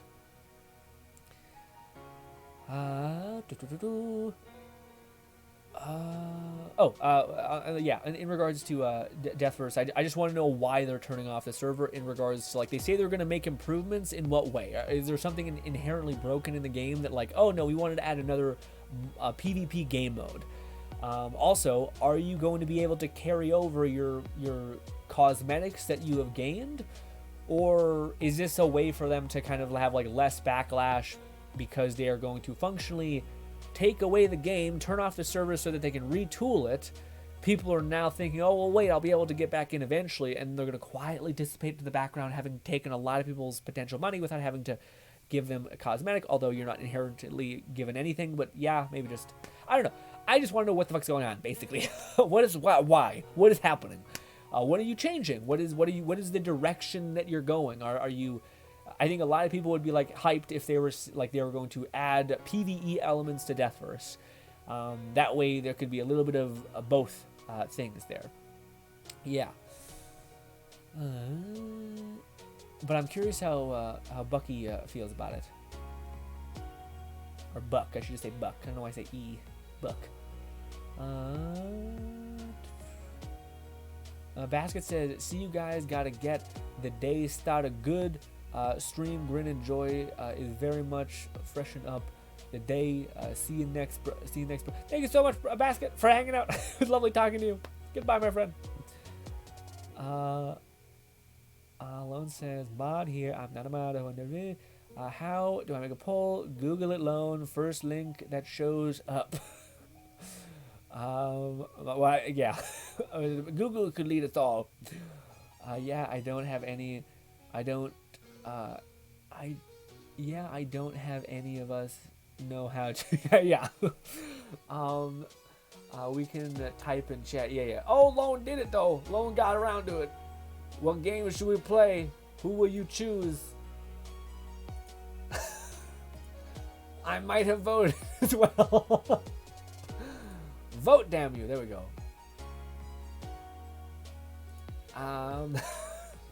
Basket says Bone Lab. Bolty says Bone Lab. Is it because I went on a thing where I'm depressed and not happy?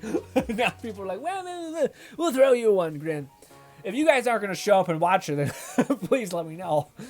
Then I would just have fun outside the stream and then dedicate some time. Well, I still have fun with all of it, by the way. That was the other thing I was trying to tell Bolty yesterday, which, by the way, Bolty helped a lot yesterday, kind of bringing up the point of well, Grin, I think at the very end of the stream, he was like, oh, Grin, I get what you're saying, but I feel like you should focus on having fun, and I'm kind of like,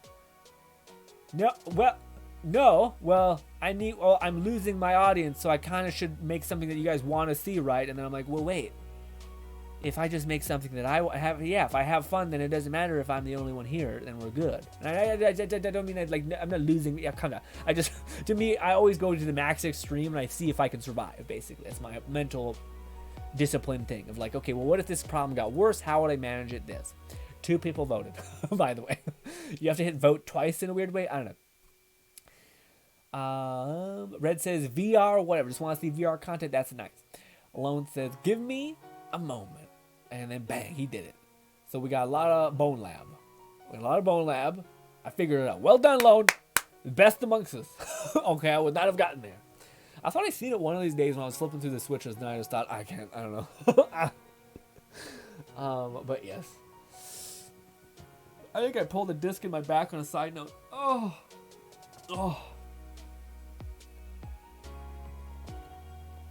Yeah, man. That was the takeaway that I found with everything. I felt a lot of days I was even when it came to working out, I would do what I set out and I planned to do without even considering what I wanted. So I lived my life for not what I wanted to do ever. It was always what I said I was gonna do and what was the best thing to kind of do. I got this sandbag that I wanted to work out with, and even in exercise, which is already grueling enough, I was you know what, I'm still gonna do my kettlebells, my mace, my attack bike, and the sandbag thing will have to wait until we do slam ball next week. And I was just I want to use this slam ball, I want to have fun. Well, wait. And I was what the fuck are we talking about? It's not a fucking sandbag isn't healthy for you to move around. What? Do the thing it's good for you still, and it's also something you want to do. What the fuck is happening? Why just do that? Yeah.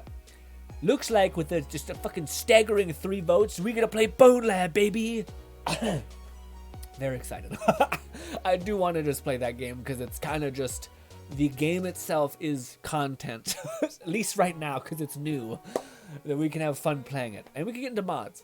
Also, I always had the aspiration to actually just do it, because it would be cool to play a current game that people are searching for and mess with mods to bring people to our new channel. Would also be nice. And also stream. And also, like, if we're talking about actually like dedicating time to pulling people into these experiences, would also be a good idea. So, yeah.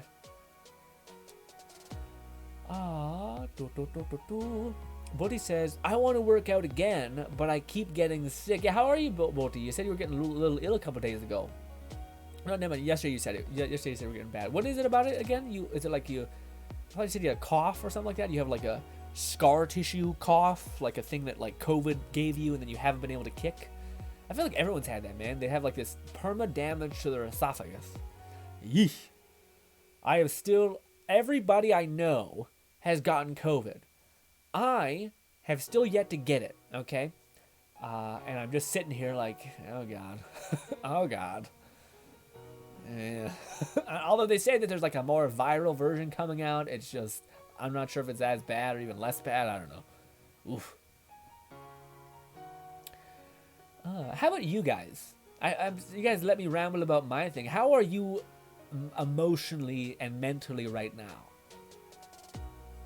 Are you okay? And also, your initial instinct would be to say yes. I would ask that you take a couple moments to truly think and see if you are yes or no. If you are actually okay, or if you're just saying that reflexively because you don't want to have a weird, awkward encounter with conversations and emotional speak. So, how are you? Are you okay? If you're not, let me hear about it. Sounds weird, but the more people talk to me about the things that they probably think nobody wants to be talked about, it helps me rationalize shit in my brain as well. Stop being selfish. Give me your trauma, okay? Or your weird bullshit going on in your brain. We'll think through it together. Stop voicemail. I don't want to look at you at all. I think we talked about everything I want to talk about. Yeah, it felt pretty shit. Basically, the gist.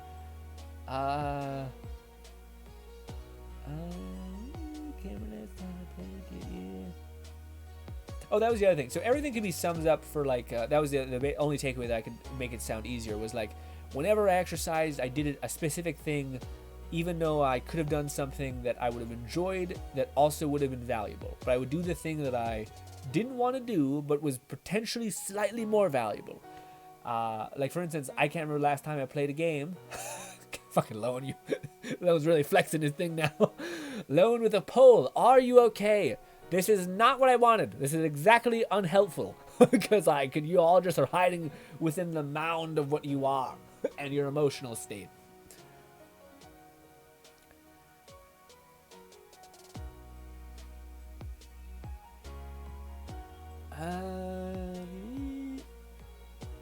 Yeah, we talked about everything. Now it's you guys.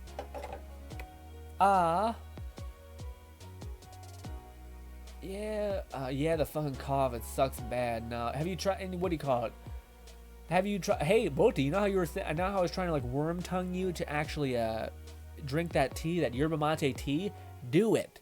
It's got vitamins, it's got like shit tons of antioxidants in it. It probably is not even good for you or whatever, but it sounds like it does a lot of things and could give you that little boost. Also, it gives you a lot of energy. Boti says, I still got some, oh wait, no, sorry, before that, Red says, kinda, yes / no. Been depressed, lonely for years, I get by. Modding helps keep my mind busy. It's real good to keep your mind busy, Red. And it's always difficult because for me, when you almost start to think about your problems, it's think about like the source of your pain, you almost like immediately your initial response is like judgment. You know what I mean? Like, oh, I feel like I should go out and meet people more. I should go out and I wish I would have had a wife or a companion at this point. One person says no. Who is that one person? Anyways, let me know what's going on. But anyways, the whole point was the idea that you're trying to find your initial response, sorry, is judgment of yourself. It's not like a thing that is helpful. It's not like, oh, I'm lonely and I wish I would have had XYZ at this point. I wish I would have a friend group that texts me and tells me like, get your ass over here. We're playing a video game. We're going to this Marvel movie, whatever. I wish I would have had that stuff. And you start to like get upset at yourself and you feel shitty about yourself because you haven't attained those things or don't have those things. Whereas it can be also helpful to think about those things because it can get you to move in the direction for them. The issue I think that most people have with solving their issues is you move at your problem with the perspective of needing to solve it completely and not make a dent in it. Not just like make a slight bit of ground every 4 or 5 months, even at that. So like, oh, I'm going to read a book about how to best communicate with people. And how to connect with people, and then maybe you find out in that book, like I did, which was like, oh, it's people go out trying to like find a wife or find a friend, and what you should do is just go out and try to make the most of every encounter you have. You're on a bus and you're going somewhere, talk up the old lady right beside you and try to make her laugh, try to make her feel special and interesting. And who knows? So you do that enough times, maybe that old lady will tell you about her granddaughter or whatever, or like you don't do things to like get this thing from them. You just do things to be around people more.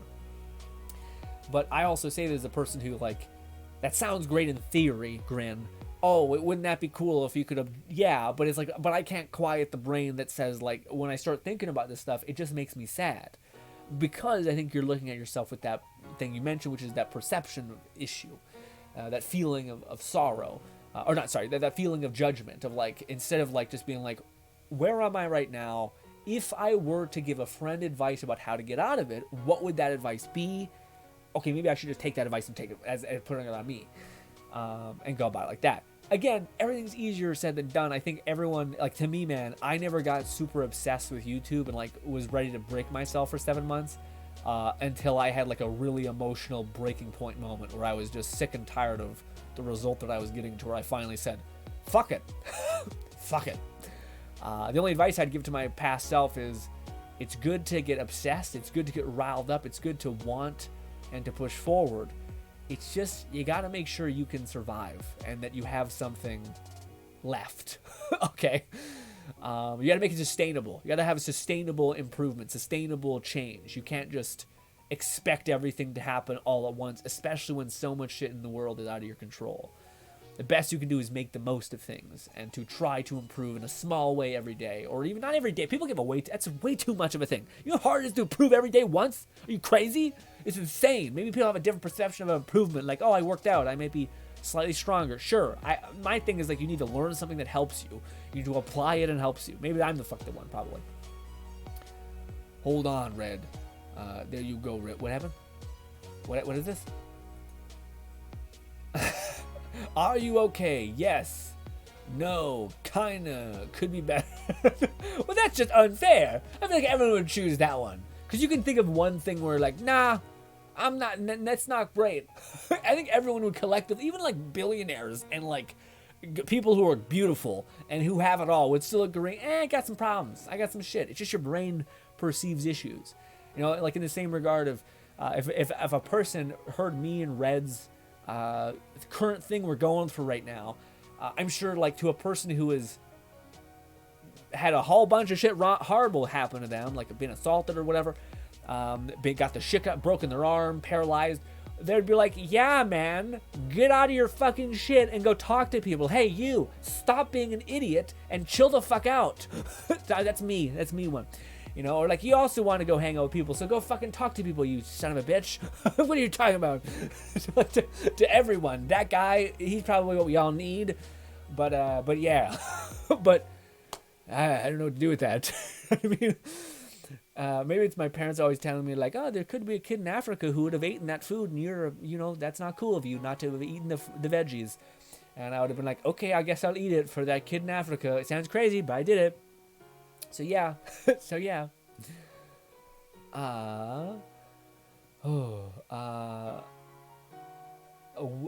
We need a kind of choice.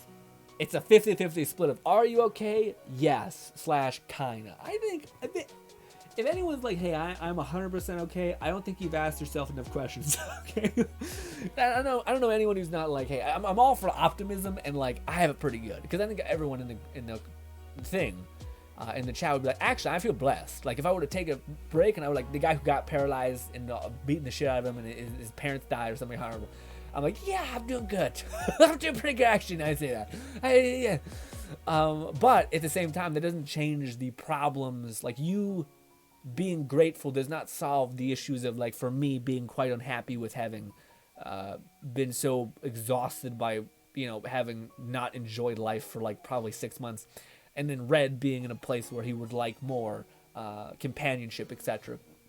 That doesn't help you in terms of like, yeah, that guy, unless the guy is telling you, hey, fuckface, get your ass moving. If I gotta learn how to fucking wheel my ass around, you gotta fucking learn how to go talk to somebody. And also, you need to learn how to find meaning in enjoying life. Yeah, and it's funny because it sounds crazy, but there was a moment in that silent voice that really like took me by storm. Emotionally, and I don't know why. And it was that moment where like they're on the bridge, and a guy asked the girl, "Teach me how to live." And I'm like, I don't know why this is kicking my ass right now. And hindsight, it's like, oh, it's because you're not living for yourself really, and you're kind of depressed. And I'm like, oh, thanks, that helps now. There you go, Red. Thanks.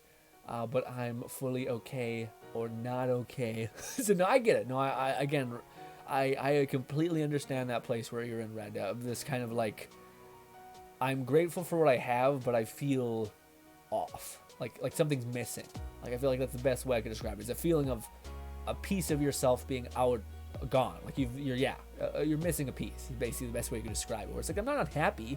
I'm not like broken feeling. I don't feel like I hate my whole existence. I just feel like I'm missing a part that would make my life worth living more. And yeah. The issue is that, like, how much do you need to suffer until you get to a point in which you are willing to change? And perhaps there's a lot there. Perhaps, like, just like me, maybe you think you can't change. Maybe you think that it's not worth trying. You know, maybe there's variables that you've convinced yourself would inhibit you to an extent in which you shouldn't even try. Maybe you're also just like, I feel like, yes, I may be missing that piece, but I'm also very content in what I'm currently pursuing. Like the whole other thing, and this is how I kind of felt about the whole YouTube thing, where like, yeah, it'd be cool to pursue like going out and meeting people, etc., even just for friendship's sake.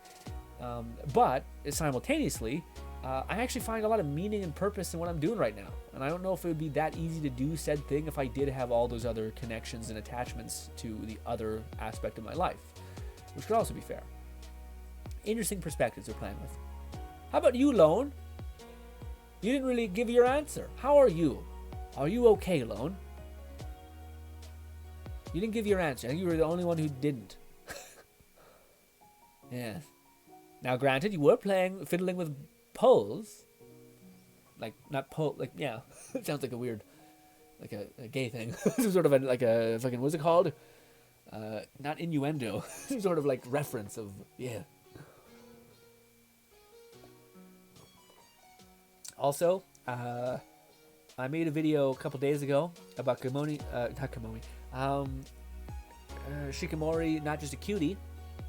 I was too honest. I was too honest about some things. We'll see how that video goes. Yeah.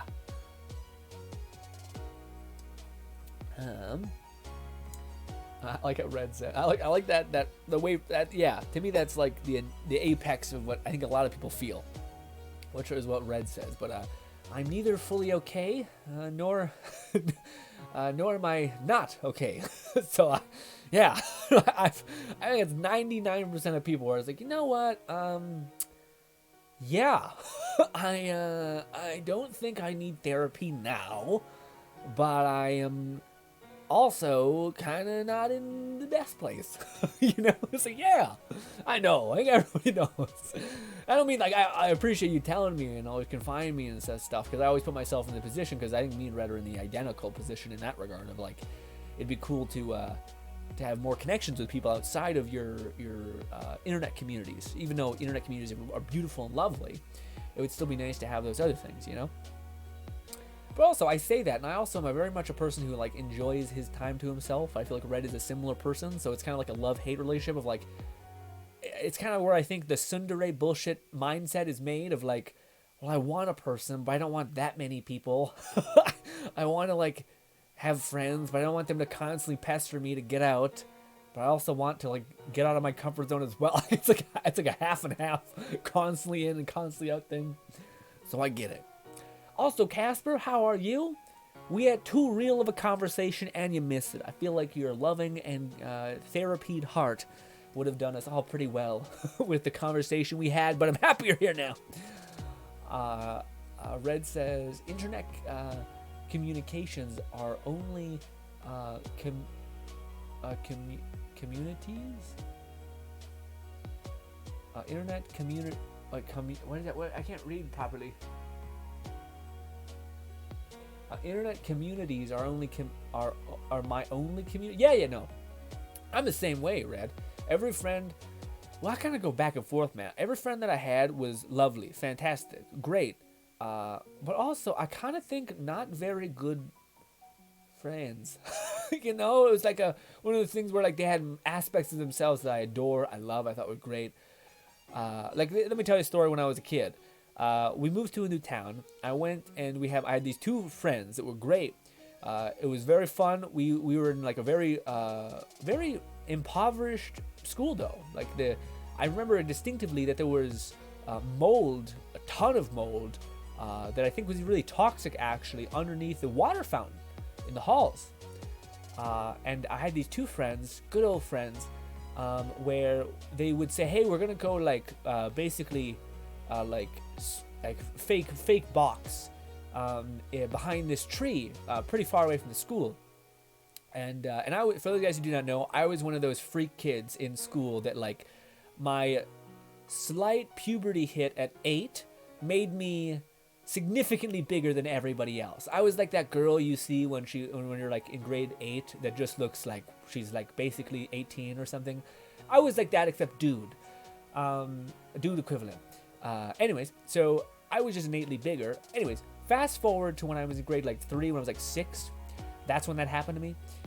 And these two friends, we went to this behind this tree, and my whole thing was that I would just basically, this was my only play, having two older brothers. You just get a person in a headlock. This is like anyone who did fighting when they were younger. This is what you do. You just get them in a headlock. They're done. They're stop fighting. They're done. And then eventually they would basically both rush me. And I both got them into a double headlock lock like that on both of my sides.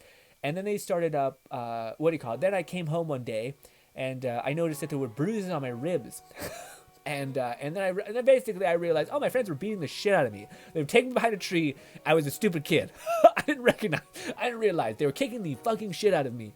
And I was taking it. And then eventually one day I after coming to that conclusion, which took far too much time, I got them both in a headlock, and I just dropped myself back and I smashed their heads into the ground, unfortunately. And they didn't want to wrestle, and they also stopped. They still were my friends, but they didn't want to hurt me anymore. So I was like, good, and we just kind of hanged out. But it came from a real toxic place. That friendship. That's kind of a lot of the friendship I've had. I had one good friend, a really good friend that I had one time when we were in a cul-de-sac. But yeah. I'm about to say Lone, fucking take forever. I'm doing good though. Wait. No, Lone didn't say that. Wait, Lone says, I'm doing good though. Hey, Lone, what does that mean? That last part. I'm doing good though. Sounds like you're saying like, I'm going through some stuff. It's stressful. I'm doing good though. What is the I'm going through a lot, and it's the though part of I'm doing good though. What is the though to doing good? What is it? Yeah. Casper says, I do have a lot of therapy under my belt. I know. It's great. We need that like adjacent dip into therapy. Red says, I'm like 90% wanting to be with people and 10% not. Yeah, no, I know. But that not is pretty powerful. That not convinces you like, who needs to get out of the house? Who needs to like not, that 10% can be pretty potent. Even though you're like at 99%, I'm so painfully alone. That 1% can be like, you know what, man? Believe in love, believe in fate. They'll come to you. It will. Hey, without you doing anything, it'll change. Just do what you want to do. And I say that because I hear that voice so much. I gotta say, calm down. I have a slew of problems. I have the same thing, but yeah. And again, I'm in the same place as Red. Where like I'm using YouTube and like developing communities and editing and creating stuff as like a reason why not to like go to our local college and take a cooking class, in which I might meet very kind people, maybe meet all dudes, maybe meet nobody, you know. But at least we'll make a dent on some things, hopefully. But at least we'll get out there, you know, in places that are nice. Also, I want to know how to fucking cook, because it's a fucking important thing to know how to cook food. Yeah. Red says, my dreams don't help either. Oh, do you constantly sleep? I see. Yeah, that's not good. Man, my dreams, I used to have no dreams. And then I started like, I don't know what I did, man. That's what I did. I started doing meditation. Then I fixed my fucking brain a little bit when it comes to that. I say meditation. It's like the Wim Hof breathing method, where you just like, it's impossible to knock into a super zoned out Zen state after doing it. And that helped a lot. And then I started like taking vitamins, and like I think my brain chemistry was horrible. Like, yeah, I was in a real bad go of it. Lone is not elaborated on the though part. He's probably drawing or something. And like, Grin, what do you want from me? Okay. Give me a sec. Lone says, meaning nothing like my life is full of beautiful anime women. I'm trying to expand on my art. Been playing some new games. Love my job, so I have no reason not to be good. Okay. Okay. I see. So yeah, you're saying like I don't have the bouquet of anime waifus like I'd hoped and dreamed, but job's great. I have a passion that I'm passionate about. I'm in a good place, all things considered. But does that also mean you're looking for them? I mean, are you looking for like a harem, or are you like, it could be cool to have a partner in life? Oh man, what do you call it? I was gonna talk to you guys about this a little bit. I don't really know how to feel about it. It's rough. But I recently watched one of my favorite podcasts ever. It's called the Flagrant Podcast. It's just it's a good weird time. But one of the things that they talked about, and I've been hearing about this weirdo. I'm not on social media. I'm on YouTube, and that's it. And I'm like very careful about what I watch so that I don't corrupt my brain in terms of like with negativity and shit, because I'm pretty susceptible to that. So I just try to subscribe to channels that are mostly positive. Anyways, I heard about this guy called Andrew Hadada. Yeah, you know what it is.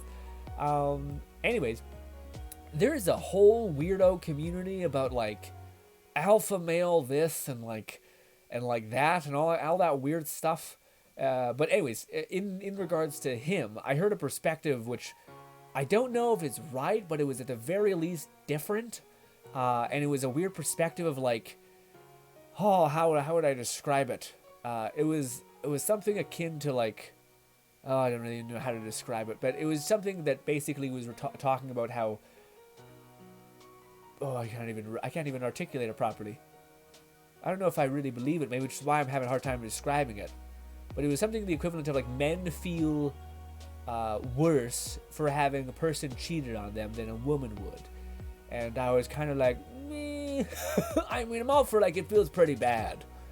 But yeah, I also to me, man, I feel like the world with just trying to have simplicity wants to make things simpler. So they kind of put things in boxes, as they always do. Like, that's something that's been evident forever, is that people are like, all women are the same. All women kind of want the same thing. This is how society should be ran, and it's the best. And it's like, dude, I don't know about you, but there's a lot of weirdos in the world who want things that are different. You know what I mean? Like, I'm not saying that what you are saying for a couple people is true. Like, that some people just want to be a housewife and whatnot. But it was one of those things where I was just like, man, I feel like this is lacking, like, the variability of the madness of people's minds. In a good way. Madness is good. People having a different want than you can create wonderful things, you know. But yeah, it was a lot. It was like a it was both like an but I kind of got some of it in terms of like I can't remember one of the ones he was saying was, but it was one of the one things where I was like, this is right, and then he would immediately say something absolutely batshit. And I was like, this is a lot. This is a lot, dude. Red says, my dreams are often related to being with people, either with having friends or having a wife and kids, which is why I force myself back to sleep often. But also makes me sad when I finally get up. Yeah, man, that's the analogy of the kukatsu, which I like. A kukatsu, or like basically being all warm in bed on a cold night. The feeling of getting out when being in a warm place, the cold is that much worse. So if you're in a really warm place, the cold is harder to bear if you were in a colder place. So yeah, but that being said, I don't think that means you. Yeah, I think it's good to a point. Like that was another thing he talked about. I heard this other perspective which I thought was interesting, which Andrew Huberman talked about it, which he was talking about like with the induction of pornography getting so weird, there could be a connection between people who watch high quantity of pornography in a human setting, like basically like the whole stepmom this or that, or like two people on camera getting after it. I don't know how like the Harada anime realm would govern it, but basically he was saying that there could be a connection between that and voyeurism, essentially, like having watched Harada, two people get after it on camera could have the possible neural pathway development of voyeurism, of like watching other people interact. And he was drawing a parallel with that between like I think it was like cuck porn essentially, but that could be a reason why that has come into a higher development, it seems like, over the last couple of years. But he was also saying that there's like it had a really cool. I'm not sure about all that, but what was really interesting about this the video I seen was him talking about dopamine and how like people think that dopamine is like a weird like an endless resource, and it's a regenerable resource. So if you would just spend a ton of dopamine by doing the things a lot, then you are basically draining all of your dopamine, and dopamine is the development of drive. Also, it's the development that tells you to like go out and seek a partner. So if you're constantly haraing, you're depleting your dopamine, and that could be an issue. But yeah, but also I kind of thought like I feel like pornography didn't just come out in the last 3 years, so I feel like we'd see a giant shift. Like I don't know if this is taking in the giant consensus of data, but granted, pornography is also becoming exceptionally, how do I put it, like freakishly realistic in a lot of weird ways, you know? So I don't know, but I thought it was an interesting take of like, oh, maybe you should lay off the Harada if you're feeling like hella depressed, because you might just be bottoming out your dopamine, and then like that would stop you from using dopamine to pursue various things that you want in life. You know what I mean? Does that make sense? I didn't feel like that was one of Andrew Huberman's weaker takes, though, because it didn't seem like it accounted for the fact that we've been like pornography didn't just come out; it's been around forever. So like, yeah, but Alone